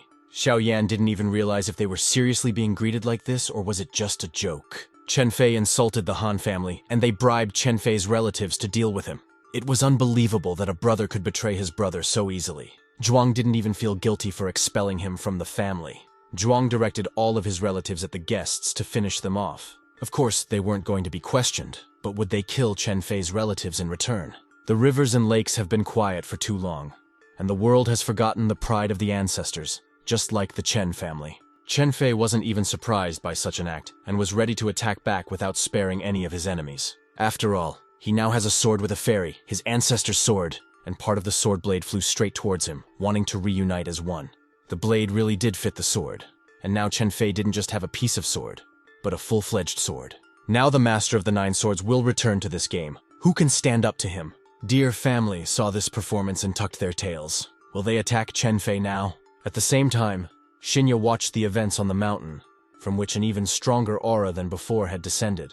Walking past, Shni noticed an old coffin with seals flying off of it. How did this coffin get here in the first place, and why is it giving off such a strange glow? The next moment, the lid of the coffin broke into pieces.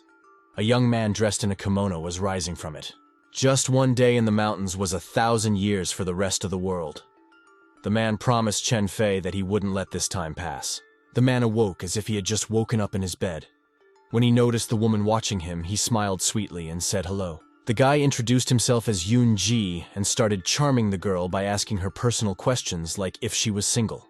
But let's face it, Yun was very good looking, and he had a good chance of charming any woman, but not this one. It was never worse than she was when she was on the job. Shni was strong and it wasn't easy to talk her teeth in. Shni wrapped Yun Ji's body with her whip, and he didn't even resist.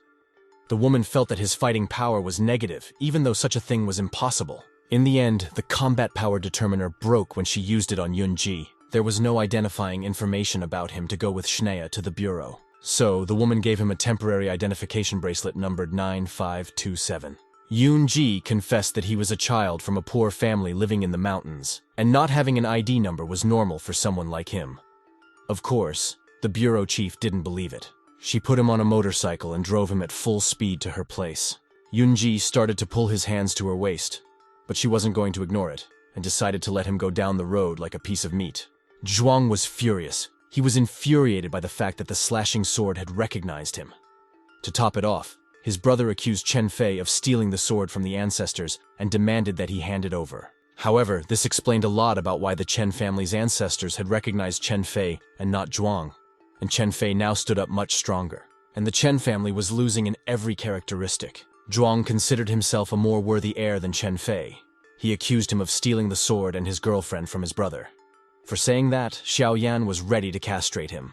It was fine with the girl, but Zhuang had lost his mind when he saw the sword and was going to take it away at any cost. Zhuang had 8 great masters, and because of this, he felt very confident. He borrowed these 8 masters from the Han family, and now, thanks to them, he's going to try to destroy his hated brother. Chen Fei was so strong that after forgiving Zhuang and the 8 masters, he didn't even need to use a slashing sword. The Han family cultivators should be killed. Chen Fei should be more careful.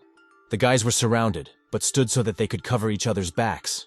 Zhuang laughed to tears at Chen Fei's naivety, saying how would he be able to defeat them without a sword? The enemies were certain that Chen Fei would die today after all. That was why they had come together. To take revenge on the boy for beating them. 8 mercenaries stood in a circle after being ordered to kill Chen Fei. They possessed magic and tried their best to accomplish their task. From the circle they created, the 7-pointed magic knife of the Han family appeared. The knife was gigantic. Its blade was oddly shaped and had semicircular notches on both sides. It was a knife that would tear through anything in its path, and the circle created by the 8 Han mercenaries sucked in all living and non-living things. Xiaoyan tried to hold on to the bun to avoid losing it. It seemed Chen Fei's fate was sealed. He would die from the magic knife. The Han family supporters considered it something elite to die by such a knife. Zhuang couldn't wait for his brother to die. The strength of the knife was over 100,000.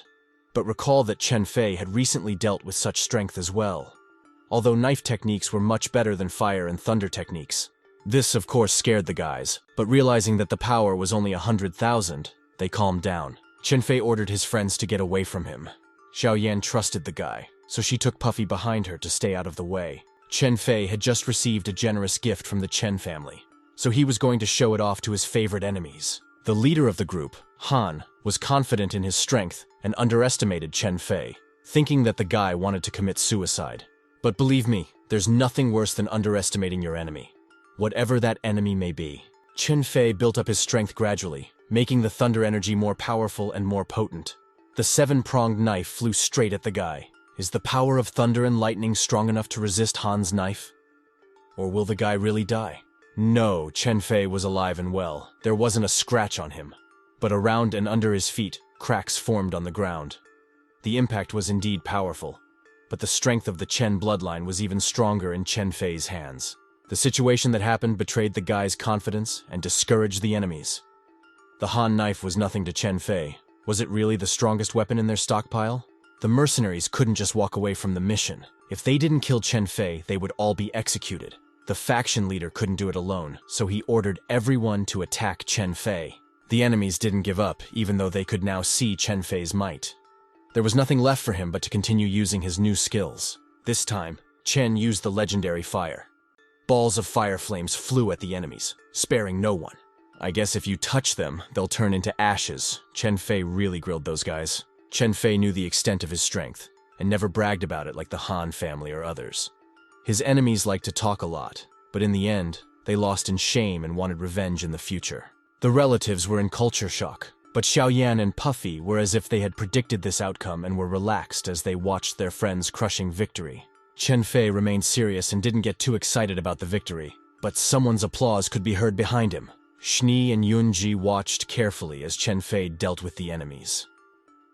Chen didn't know who this man was, but Yun remembered him best and was looking forward to this encounter. The man introduced himself as Li Yunji, and together with Shinya, they headed closer to the guys. It could be seen that by then, all the relatives and enemies had already fled the battlefield after realizing Chen Fei's strength. Chen Fei thought for a moment, remembering who Li Yunji was. Puffy couldn't understand why he felt that this person's inner memory was mixed. Most likely, Yunji was a practitioner of dark martial arts. As soon as Yunji appeared, Chen Fei didn't take his eyes off the kid, trying to figure out if he had seen him in a past life. Such careful observation did not go unnoticed. It could be assumed that Chen Fei had fallen in love with the beauty of Yunji, whose proposal was not hidden by Li Yun. But such phrases did not like Shinya, who was here to work and did not tolerate such jokes. Shni wanted to take Chen Fei away. After all, he had broken the law of advanced martial arts management. Like a rat, Zhuang immediately appeared beside the woman, giving her a nod of encouragement to grab Chen Fei faster. And to top it off, he started accusing his brother of theft and murder. The squealing of cars was heard, and Zhuang was the first to take notice. Many armed men arrived in black cars. They came here on Shinya's orders. The woman planned to arrest everyone, including Xiao Yan and Puffy.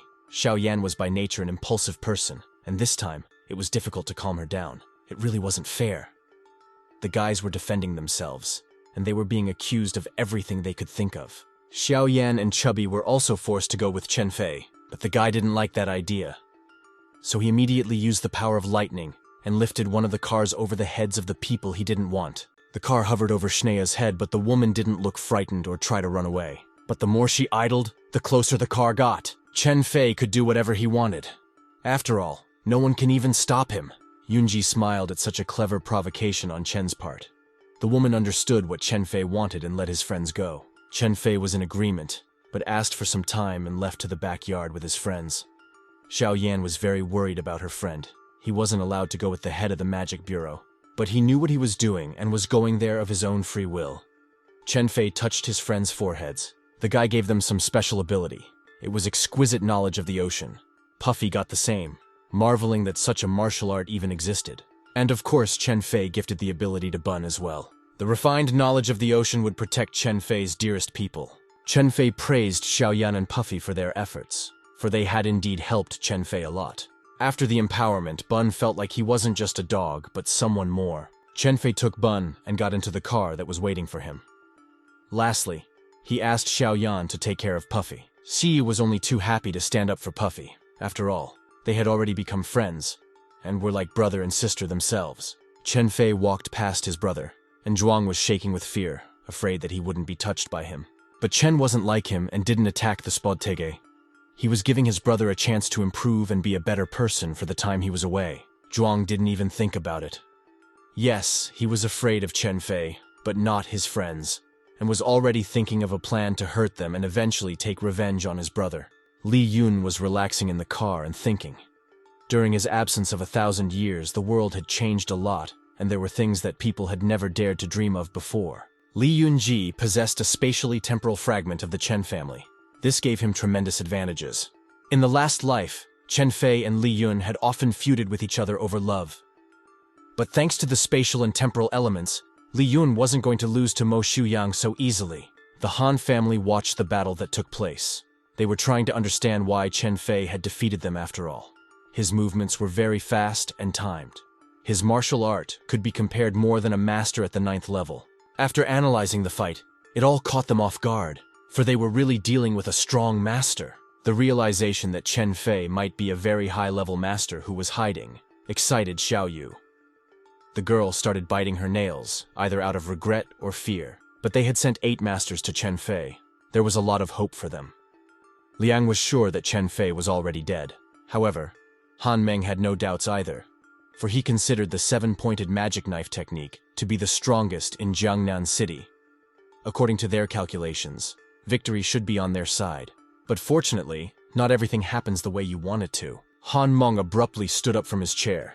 It seemed as if he was about to faint. That's his facial expression and feelings when he found out that all 8 masters were killed like chickens. And their glorified knife isn't that effective at all. The Magic Bureau's express train was traveling at a medium speed through the night city. After a while, they arrived at the office of the Magic Bureau. The drive was long, but the passengers were accommodated quite comfortably. The bureau clerk ordered Chen Fei to put on special handcuffs, but they didn't seem to have a good understanding of who they were dealing with. Chen Fei threw the handcuffs away. He wasn't some kind of public enemy. Xinye caught the handcuffs on the fly, which Chen threw away. The guy immediately asked that she call for the head of Long Wu. Chen Fei wanted an audience with him right now. Such a request provoked laughter and indignation from ordinary employees. No one had the right to call the director by his name. In fact, what right did he have to ask for something like that? Shni didn't utter a word the entire time, as if she understood what was about to happen. Long Wu appeared right in front of the young man, addressing him. The old man flew like a ray of morning sun, and looked like one of the ancient sages. Here was his first wisdom to Chen Fei. Food can cause stomach ache and man chaos. Long Wu appreciated Chen Fei's martial arts skills. After all, he had seen the video of his fight.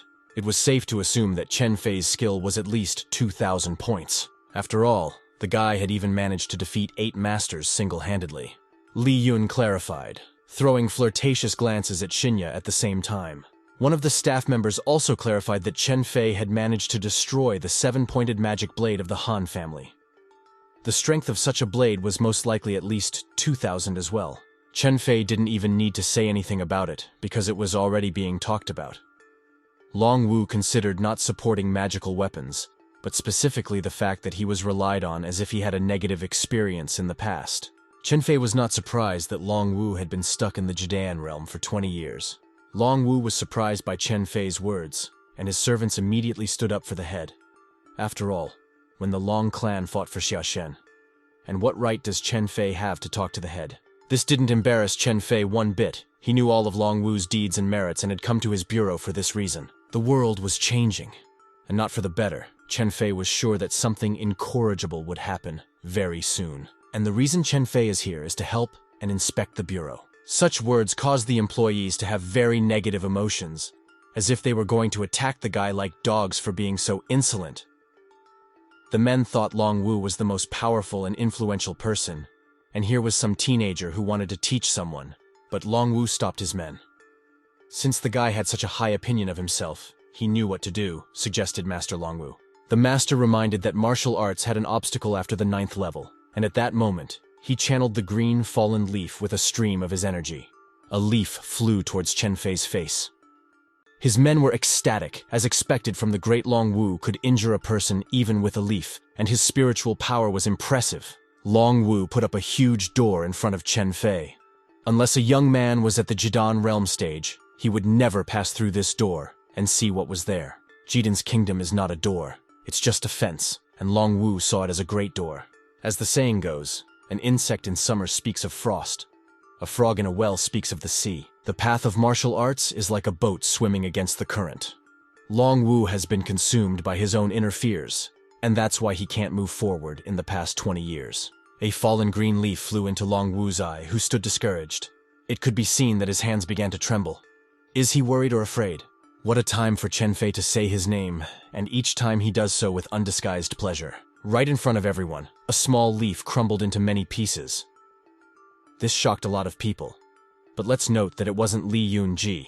Chen Fei only wanted to help, so why was Long Wu so stubborn? Seeing that Chen Fei was about to walk away, Long Wu respectfully bowed to Chen Fei, asking him to wait. Chen Fei and Long Wu were sitting in a cozy room together with their pets. Long Wu began to ask his guest questions and poured fragrant black tea. The master was amazed by the young man's accomplishments, namely his control of spiritual energy. Long Wu had been practicing martial arts since he was 5 years old, but he had never reached the same level as Chen Fei. He thought that Uncle Long was overestimating him. Chen Fei felt unquenchable pain and fatigue after such a day. He only needed to endure it, but the surprise in his eyes was hard to hide when he saw the blood on the cup. Chen Fei overestimated himself and used heavenly lightning and fire, so his meridians were damaged. Now he wouldn't be able to use spiritual energy for a while. In order to keep his health problems from getting more complicated, Chen Fei should find a way to restore his meridians. Uncle Long reminded them that their families were in the top 8. They should work together. Chen Fei noticed that Long Wu's breathing was very infrequent. This could indicate that his streams were blocked. Looks like the young man was right, but how did he know that? The boy saw that his uncle's body had become old, and his spiritual energy was running out. If he couldn't increase its amount, he wouldn't have a chance to break through in this life. It was like that. But Chen Fei could help with this. To fix Long Wu's situation, all he needed was the Zentian pill. Long Wu stood up. He couldn't believe that Chen Fei really had the strength to help. Only the elites of the Xia continent had broken through to the Zentian realm, and because of that, they could live to be 180 years old. There hadn't been any alchemists in the Xia continent for 100 years. Does Chen Fei really know the recipe for the pill? Brother Fei can resist heavenly lightning, so creating pills is nothing. But Chen Fei needs the Shukong cauldron, which is in the Long clan. It is useless to the clan, but Chen can use it to create a pill. Shikong's cauldron has another name. It is the Tiandi Hong cauldron. It was once used to purify heaven and earth, and will be very effective together with the Lian Shui technique for making pills. The Tiandi Hong cauldron was a family heirloom of the Long family, so Uncle Long was only willing to give it away on one condition, which he didn't want to say now, but postponed that conversation to the next time. When using a cauldron to create pills, the body becomes a furnace, and the spiritual energy becomes a source of fire. Pills prepared in this way have effects that are better than all other pills. It was important for an alchemist's body to be very strong, as well as having the necessary herbs that Long Wu had. Chen Fei would never have thought that Uncle would store them right in the scroll.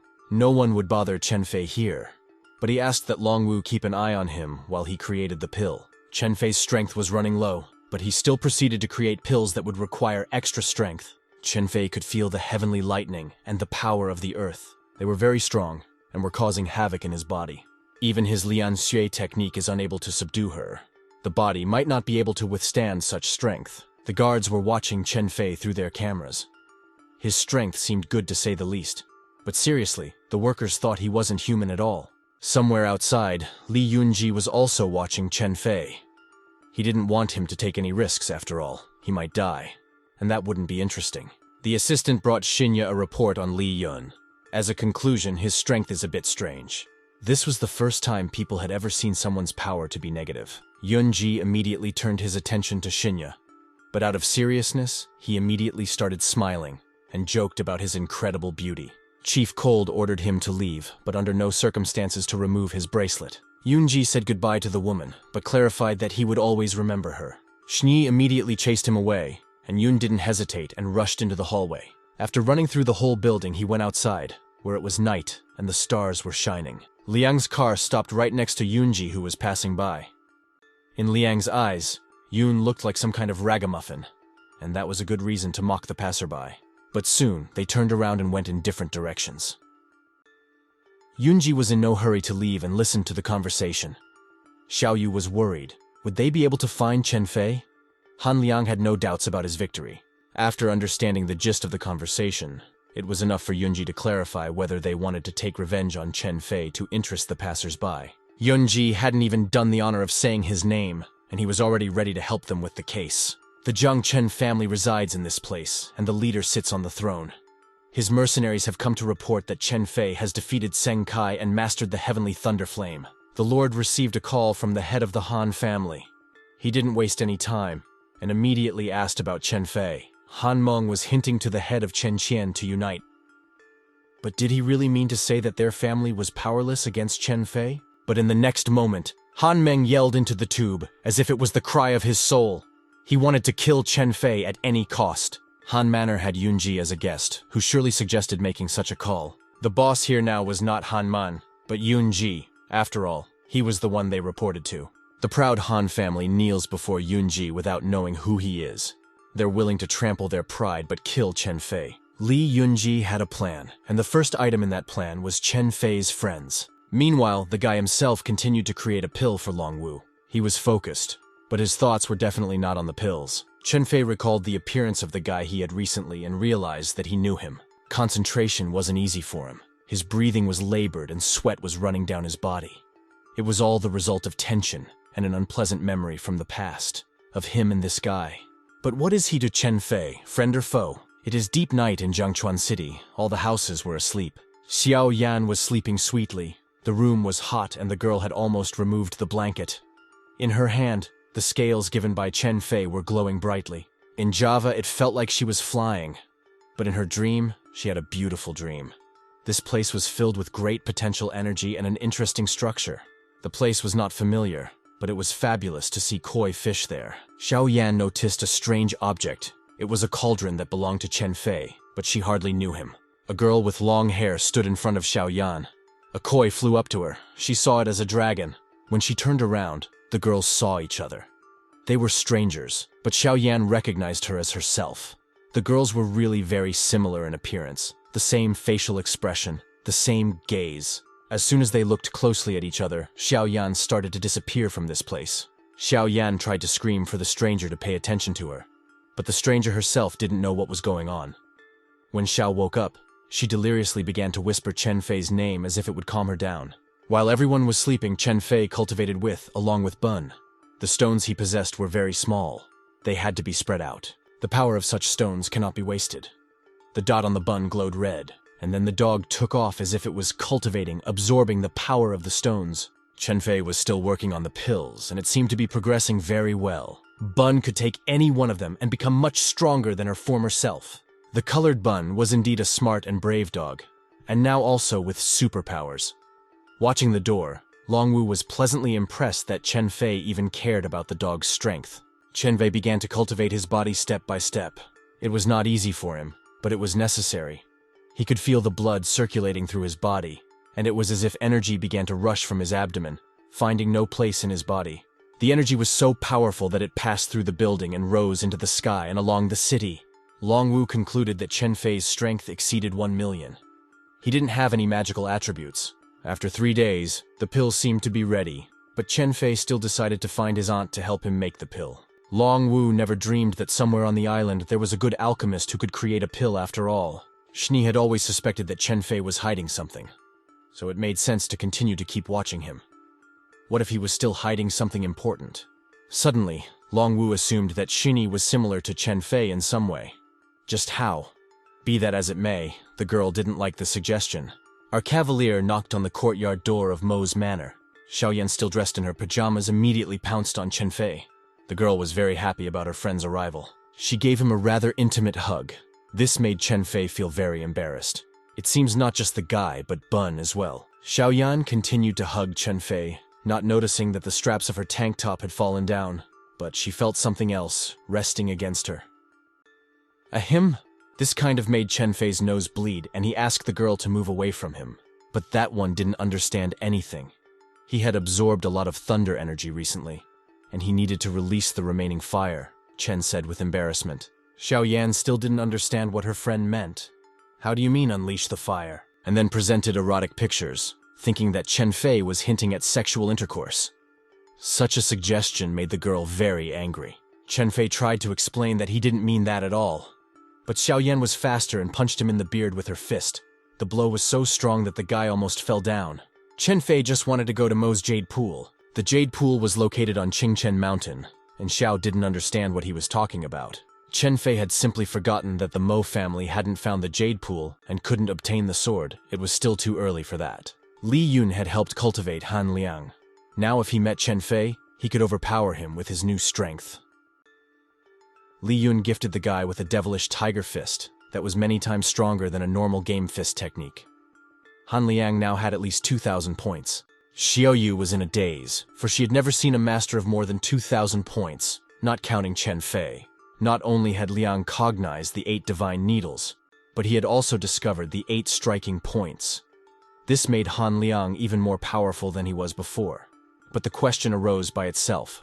Why was Li Yun feuding with Chen Fei? Yunji didn't hide his response, and admitted that they were once friends. But it didn't matter now, because Liang was absolutely willing to kill Chen Fei. Yunji continued his story, wanting to share more from his past. He told Liang about Zhucheng, the master of the 9 swords. At the mention of his name, the image of a sea of blood and a mountain of corpses usually came to mind. Liang didn't need to chew on the information, he immediately guessed what Yunji was referring to. Chen Fei was that legendary master of the 9 swords, Zhu Chen. Now, everything was back to normal. Now that this was sorted out, Yunji ordered Liang to go to Qingchen Mountain and borrow a sword from the Mo family. Xiao Yu hated the Mo family and boiled with anger at any mention of them. The girl immediately decided to do a favor and tell the master more about Mo's family. There are strong people in their family. If they don't want the sword, then what will they do? Yunji smiled enigmatically as if he knew the answer. But he didn't even need to say it, because Liang knew exactly what to do in such a situation. This could be the perfect chance to test his new power. Xiaoyu and Han Liang went to retrieve the sword and the space-time fragment on the same day. First, they decided to follow Chen Fei and Xiaoyan. Long Wu had also asked to follow Xinya to Chen Fei, but she didn't expect these two to be here as well. The main thing was not to be noticed. the boys and the Bun Tower to Qingcheng Lake.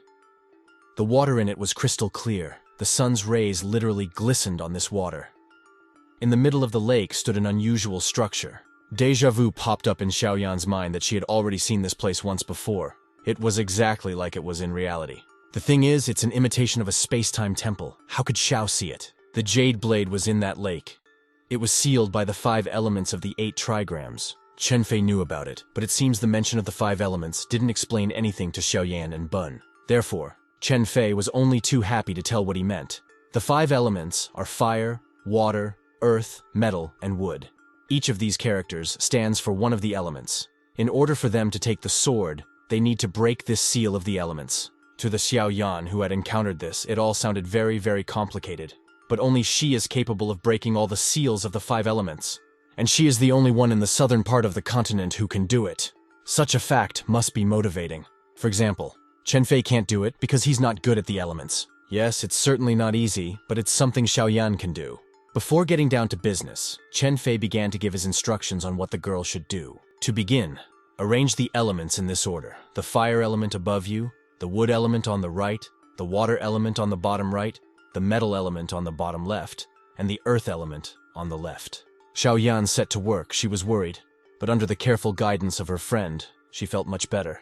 Seeing the girl's confusion and forgetting where to place the element, Chen Fei himself got excited and began to prompt. Xiaoyan was completely confused, not knowing where to put the water element, but fortunately, she quickly figured it out.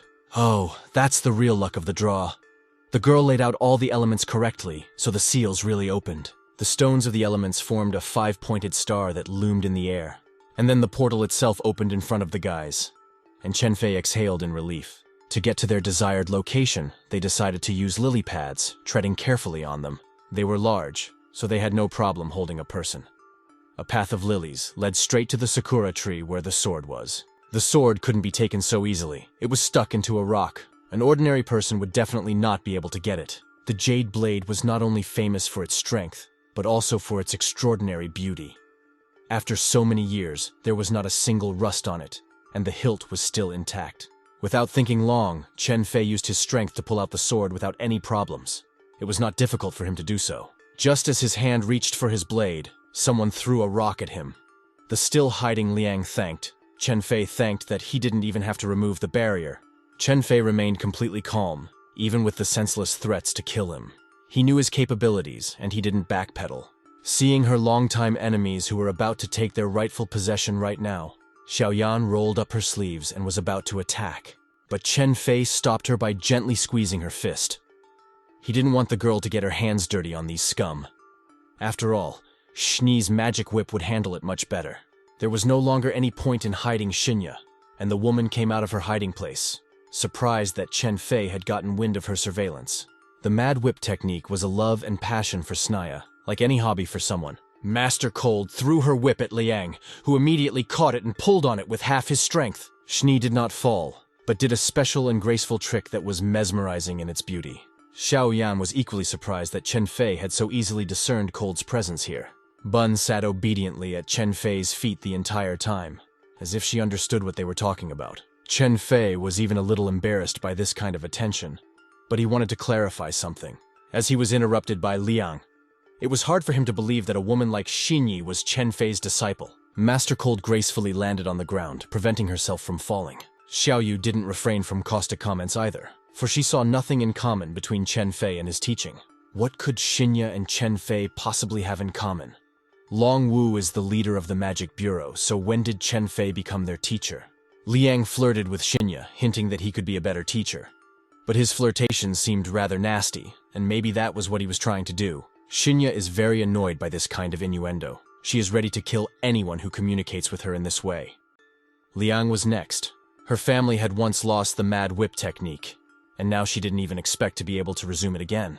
Shni bowed to him in respect for Chen Fei, waiting for any instructions. For the sake of perfecting her technique, she was willing to become Chen Fei's disciple, and was only waiting for such an opportunity. Chen Fei was willing to provide such an opportunity to her right now. There are as many as 3 secret techniques in the Cold family, and Chen was willing to remind them to Shni for helping her with Han Liang. These techniques and the heartless Knut Shni could resume with Chen Fei's help. The mention of the Heartless Whip felt as if something had renewed in his memory. The Heartless Whip was once one of the great techniques. 100 years ago, unfortunately, the founder of the Cold family died, which was one of the 8 members of the ancient Wu tribe. Her family was very lonely. But would Shni want to be alone, without love? Knowing the answer ahead of time, Chen Fei channeled a stream of light energy into Xinyi's forehead, filling her with the knowledge of the disappearing technique. Xinyi immediately made a leap with her whip. After all, to her, the heritage, Heartless Whip technique was the very love. Liang filled with his energy as if drawing it from himself, preparing to fend off Xinya's attack. Liang fought off the first attack with ease. Xinya's foot caught his elbow, but he didn't care. His hands were like steel. But Xinyi was faster and more agile than Stone Liang. Being on the right side, she immediately attacked from the left side, not even giving the enemy time to look back. Xinyi was worried, but it didn't affect her critical thinking. Things went a little off track as Liang grabbed the whip this time as well. And now with a whip, he was pulling the woman towards him. Chen Fei was still here. He was telling Xinya what to do, and she was listening to him. The woman let go of the whip and used the power of lightning. Her eyes took on an unusual color. She used her power as if she had possessed it for a long time. She concentrated the power of the lightning in her hands and directed it at her own whip. Liang did not have time to let go of the whip, subsequently receiving a very strong blow. If it wasn't for Xiaoyu standing behind him, Liang would have fallen. But fortunately, the girl held his thundering body. It was amazing how such a whip could conduct lightning. But the thing was the handle of the whip, which was made from the remains of a mystical creature. It is said that the previous owner of the whip held it under lightning for 9 days to give it the ability to conduct electricity. Also, the whip obeyed its mistress perfectly and always came back to her. Only there was one problem. Shni still hadn't defeated Liang. Chen Fei, as if using his telepathic abilities, hinted to Xinya to wait and Liang would lead himself into the coffin. Liang's breathing was intermittent, but he stayed on his feet. Xiaoyu was worried about Liang and tried to help in any way she could. As it turned out, Shni only tickled the guy, and he expected her to be much stronger. Liang immediately attacked Xinya. He was angry and wanted to show what he could do and take what he had come for. Liang was an angry man who wanted to show what he could do and take what he came for. Standing behind Chen Fei continued to mentally convey information to Shani. This time she should have used the second form of whip. But there was one problem. Shni didn't know how to use it, since she had never practiced it. The woman concentrated and trusted her senses rather than her mind. Her heart told her what to do, and she obediently obeyed. Liang's head began to spin violently, a sensation he had never experienced before. Because of the dizziness, Liang was completely confused and didn't notice when he managed to get tied up. But that didn't mean he was going to stay standing in that whip. With all his strength, he tried to tear the whip. There was a dark power raging in his body that was only looking for a way out. Through his screams in pain, Liang tore the whip that bound him to pieces. No one expected such strength from Liang. Xiaoyan and Bun watched with their mouths hanging open. What else is Liang capable of? Now Shenya had no weapons in her. How would she stand up to Liang? The boy was even more confident of his victory than he had been before he came. But don't underestimate Master Cold. After all, not all of her techniques had been revealed. Shinya, just as Chen Fei had asked, began to use the second form's crazy whip technique. Broken Love. Her dot on her forehead lit up with a bright light. Shneya's index fingers made contact with each other, focusing the energy on one spot. Pieces of whip were rising from beneath Liang's feet, and he stared confused, perplexed as to how it was rising. Shni awakened her whip again, but the real show was just beginning. The pieces of the whip became very sharp and flew at Liang, who didn't even move with all speed. The small, sharp pieces of the whip penetrated deep into Liang's body. The boy screamed and squirmed in pain. The splinters were in every area of his body. The pain was unbearable. The place where Han Liang was lying was covered in his blood. Xiaoyu was very frightened as she tried to shout to her boyfriend, because now they had to leave. Liang was covered in shards, but he was unwilling to give up. He was full of strength, and he thought he was stronger than Chen Fei. Then why couldn't he defeat Chen Fei's disciple? Liang wasn't going to lose, and once again stood opposite his enemy to make it clear. He wasn't going to be easily defeated. Shinya was faking the whole time. She hadn't even fully utilized her full strength. The first 2 forms of Mad Whip are just a trifle to her. The Mad Whip, just a fraction of the power of the whip. Xiao Yan woke up with jealousy. Why didn't Chen Fei teach her such strong techniques? Had he really fallen in love with Shni? Xiao's jealousy was not understandable on this matter, but on the other hand, Chen Fei seemed to like her. But now was not the time for figuring things out.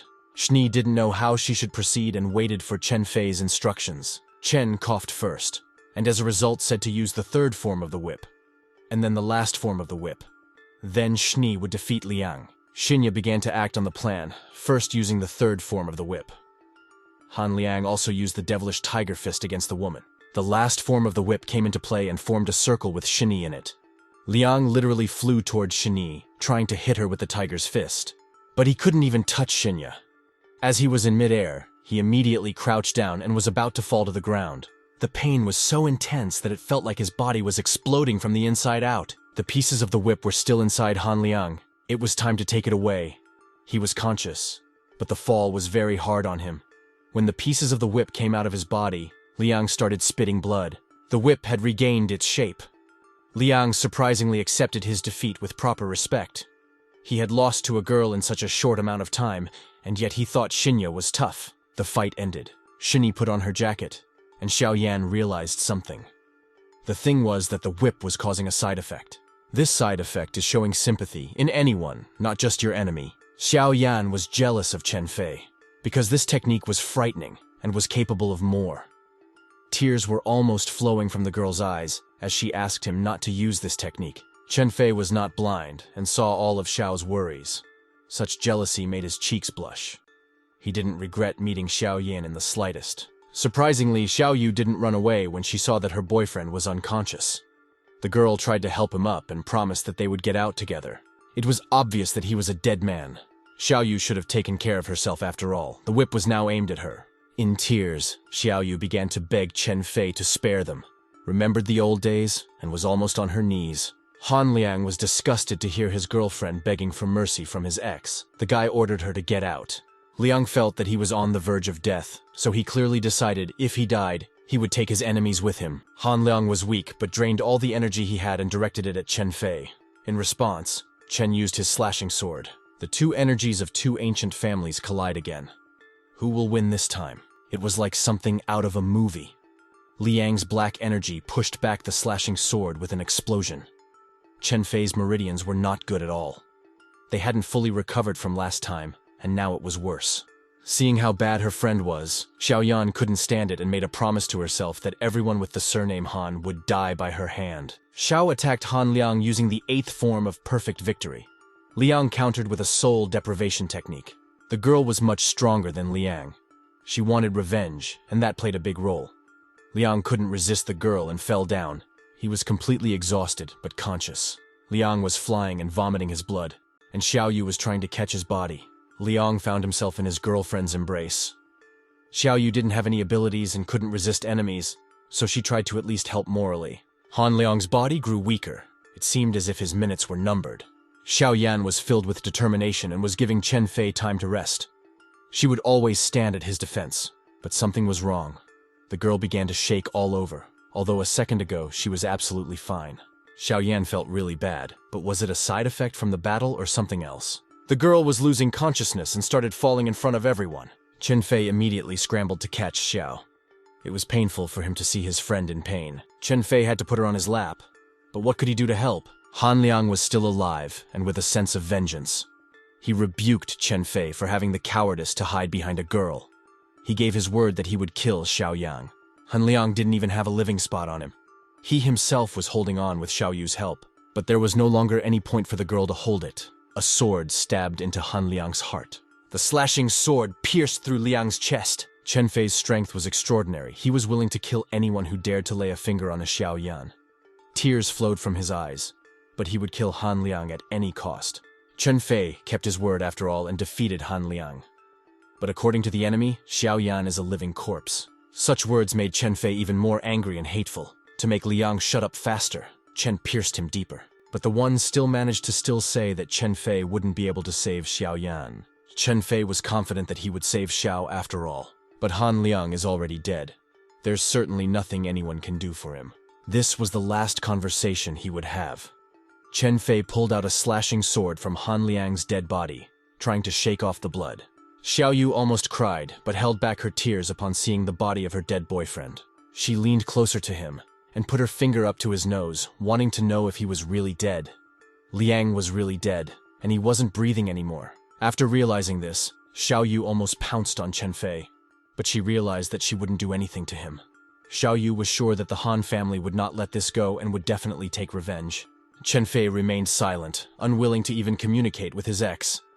Seeing this, Schnei kicked the girl underfoot, trying hard not to hurt her. Schnee really didn't hit her, but she recoiled in fear and fell to the ground. Schnee was acting menacing and planning to take the girl with her to the Magic Bureau.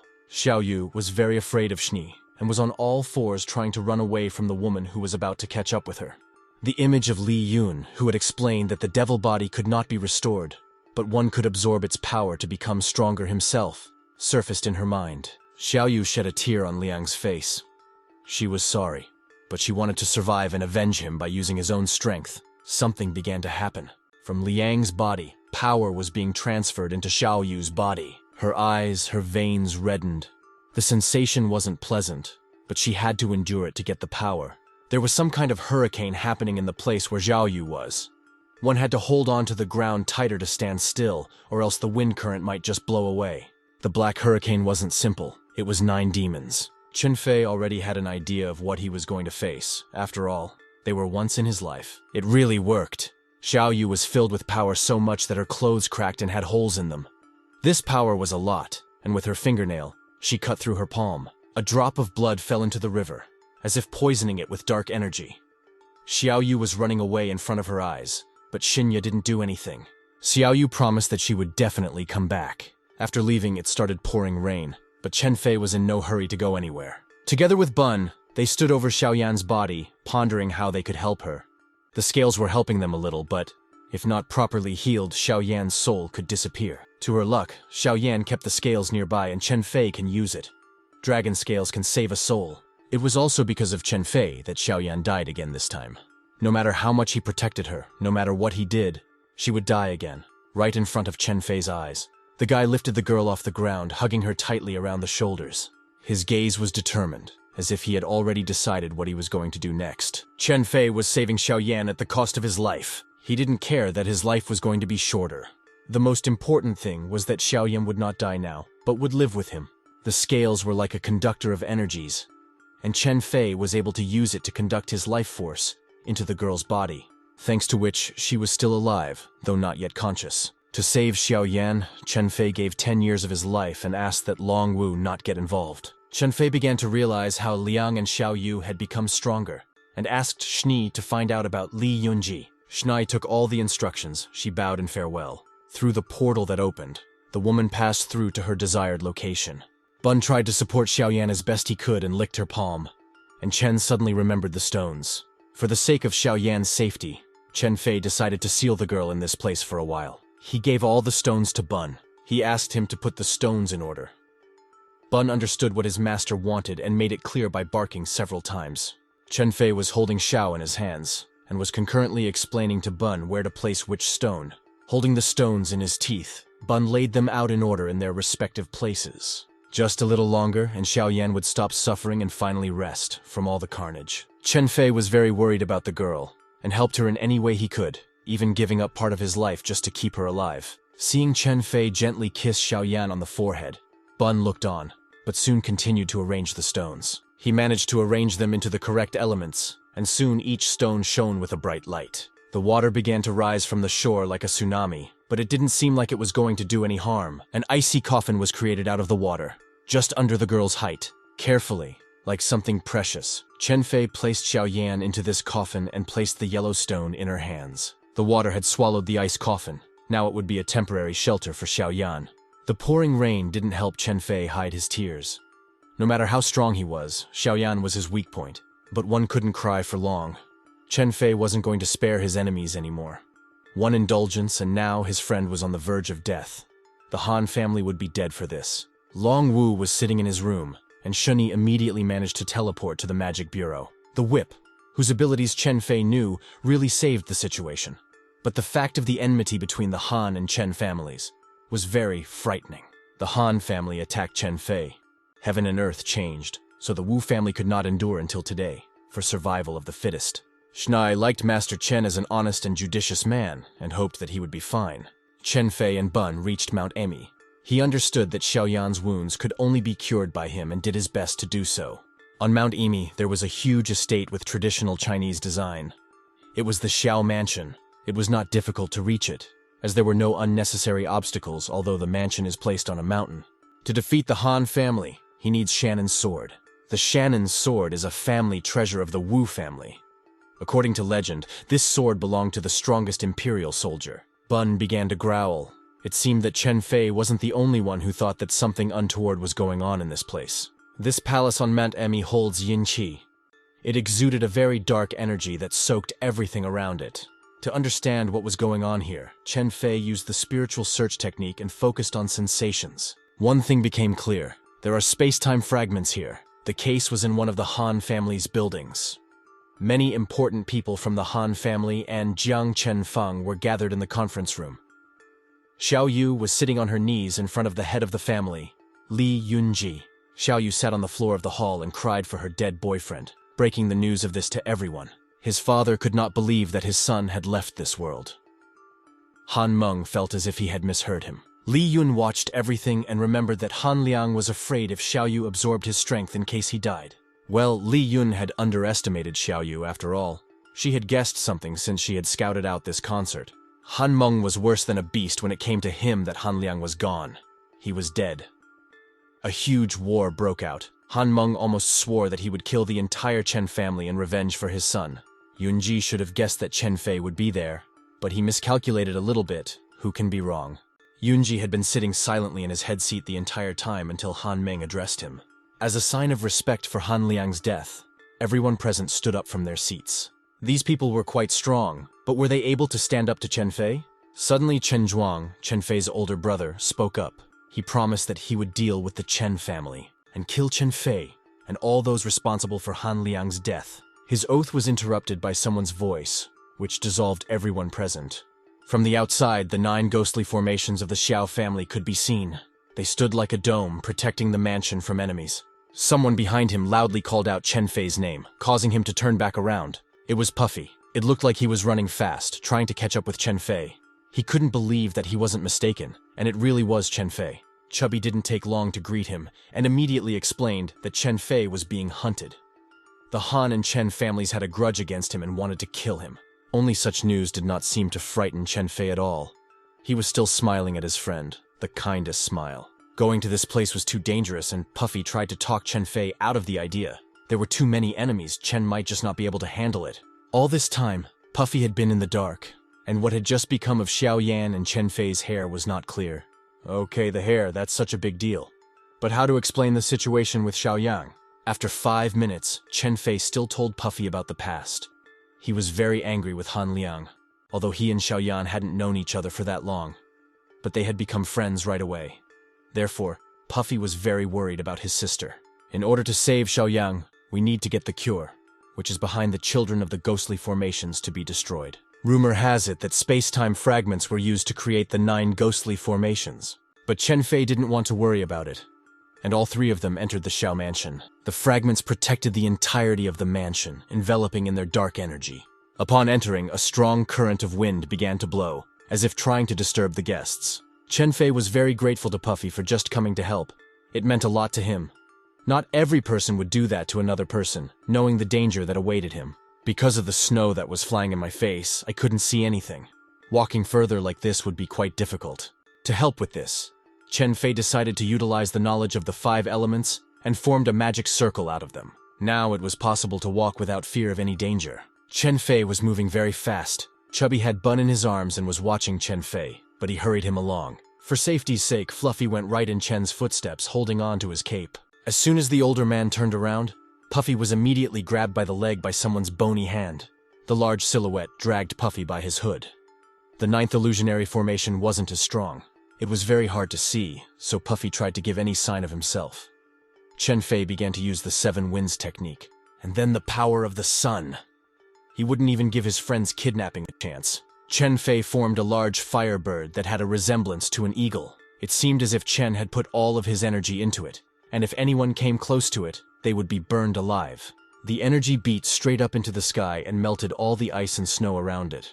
But the wind was still going on. Something wasn't going according to plan. A new bony hand was emerging from beneath the ground. Among the formations, there are evil formations, so to speak. Formations of formations of formations. The corpses broke the ground that had been trampled and compacted by centuries. Smelling fresh blood, the dead crawled out of their shelters. There were many of them, dressed in the clothes of those times. Perhaps they were soldiers at the court or noblemen themselves. Bun didn't back up and aggressively barked at the dead, not letting them near their master. Puffy, who had managed to escape from the corpses, came running up. The dead had gotten hungry in such a long time and were now trying to satiate their guests. The leader of all the dead stood in front of them.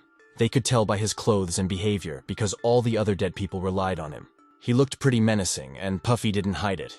It's not every day you see a dead body. The leader was a living demon in the flesh.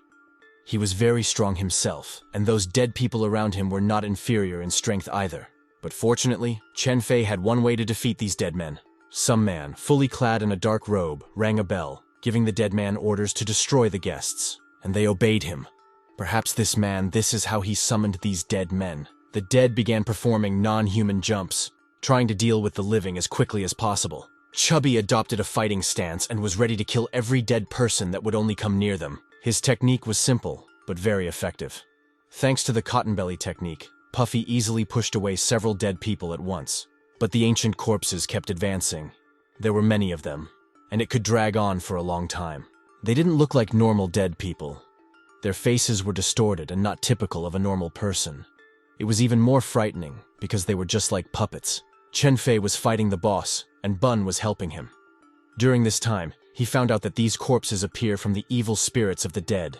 Puffy and Chen Fei should be killed faster so that more and more of them don't appear. The Bun gnawed into the preceptor's hand, but he swept the dog away, into the hands of Chen Fei, who was already catching it. Chen Fei and Puffy stood with their backs to each other, covering from their blind sides.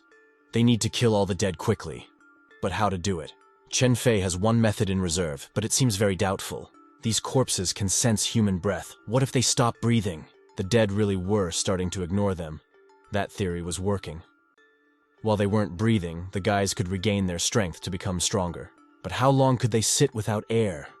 Their cheeks were already pink, as if they were about to gasp for breath. Chen Fei had already determined for himself that he would buy 10 swords and pin these pipes to the ground.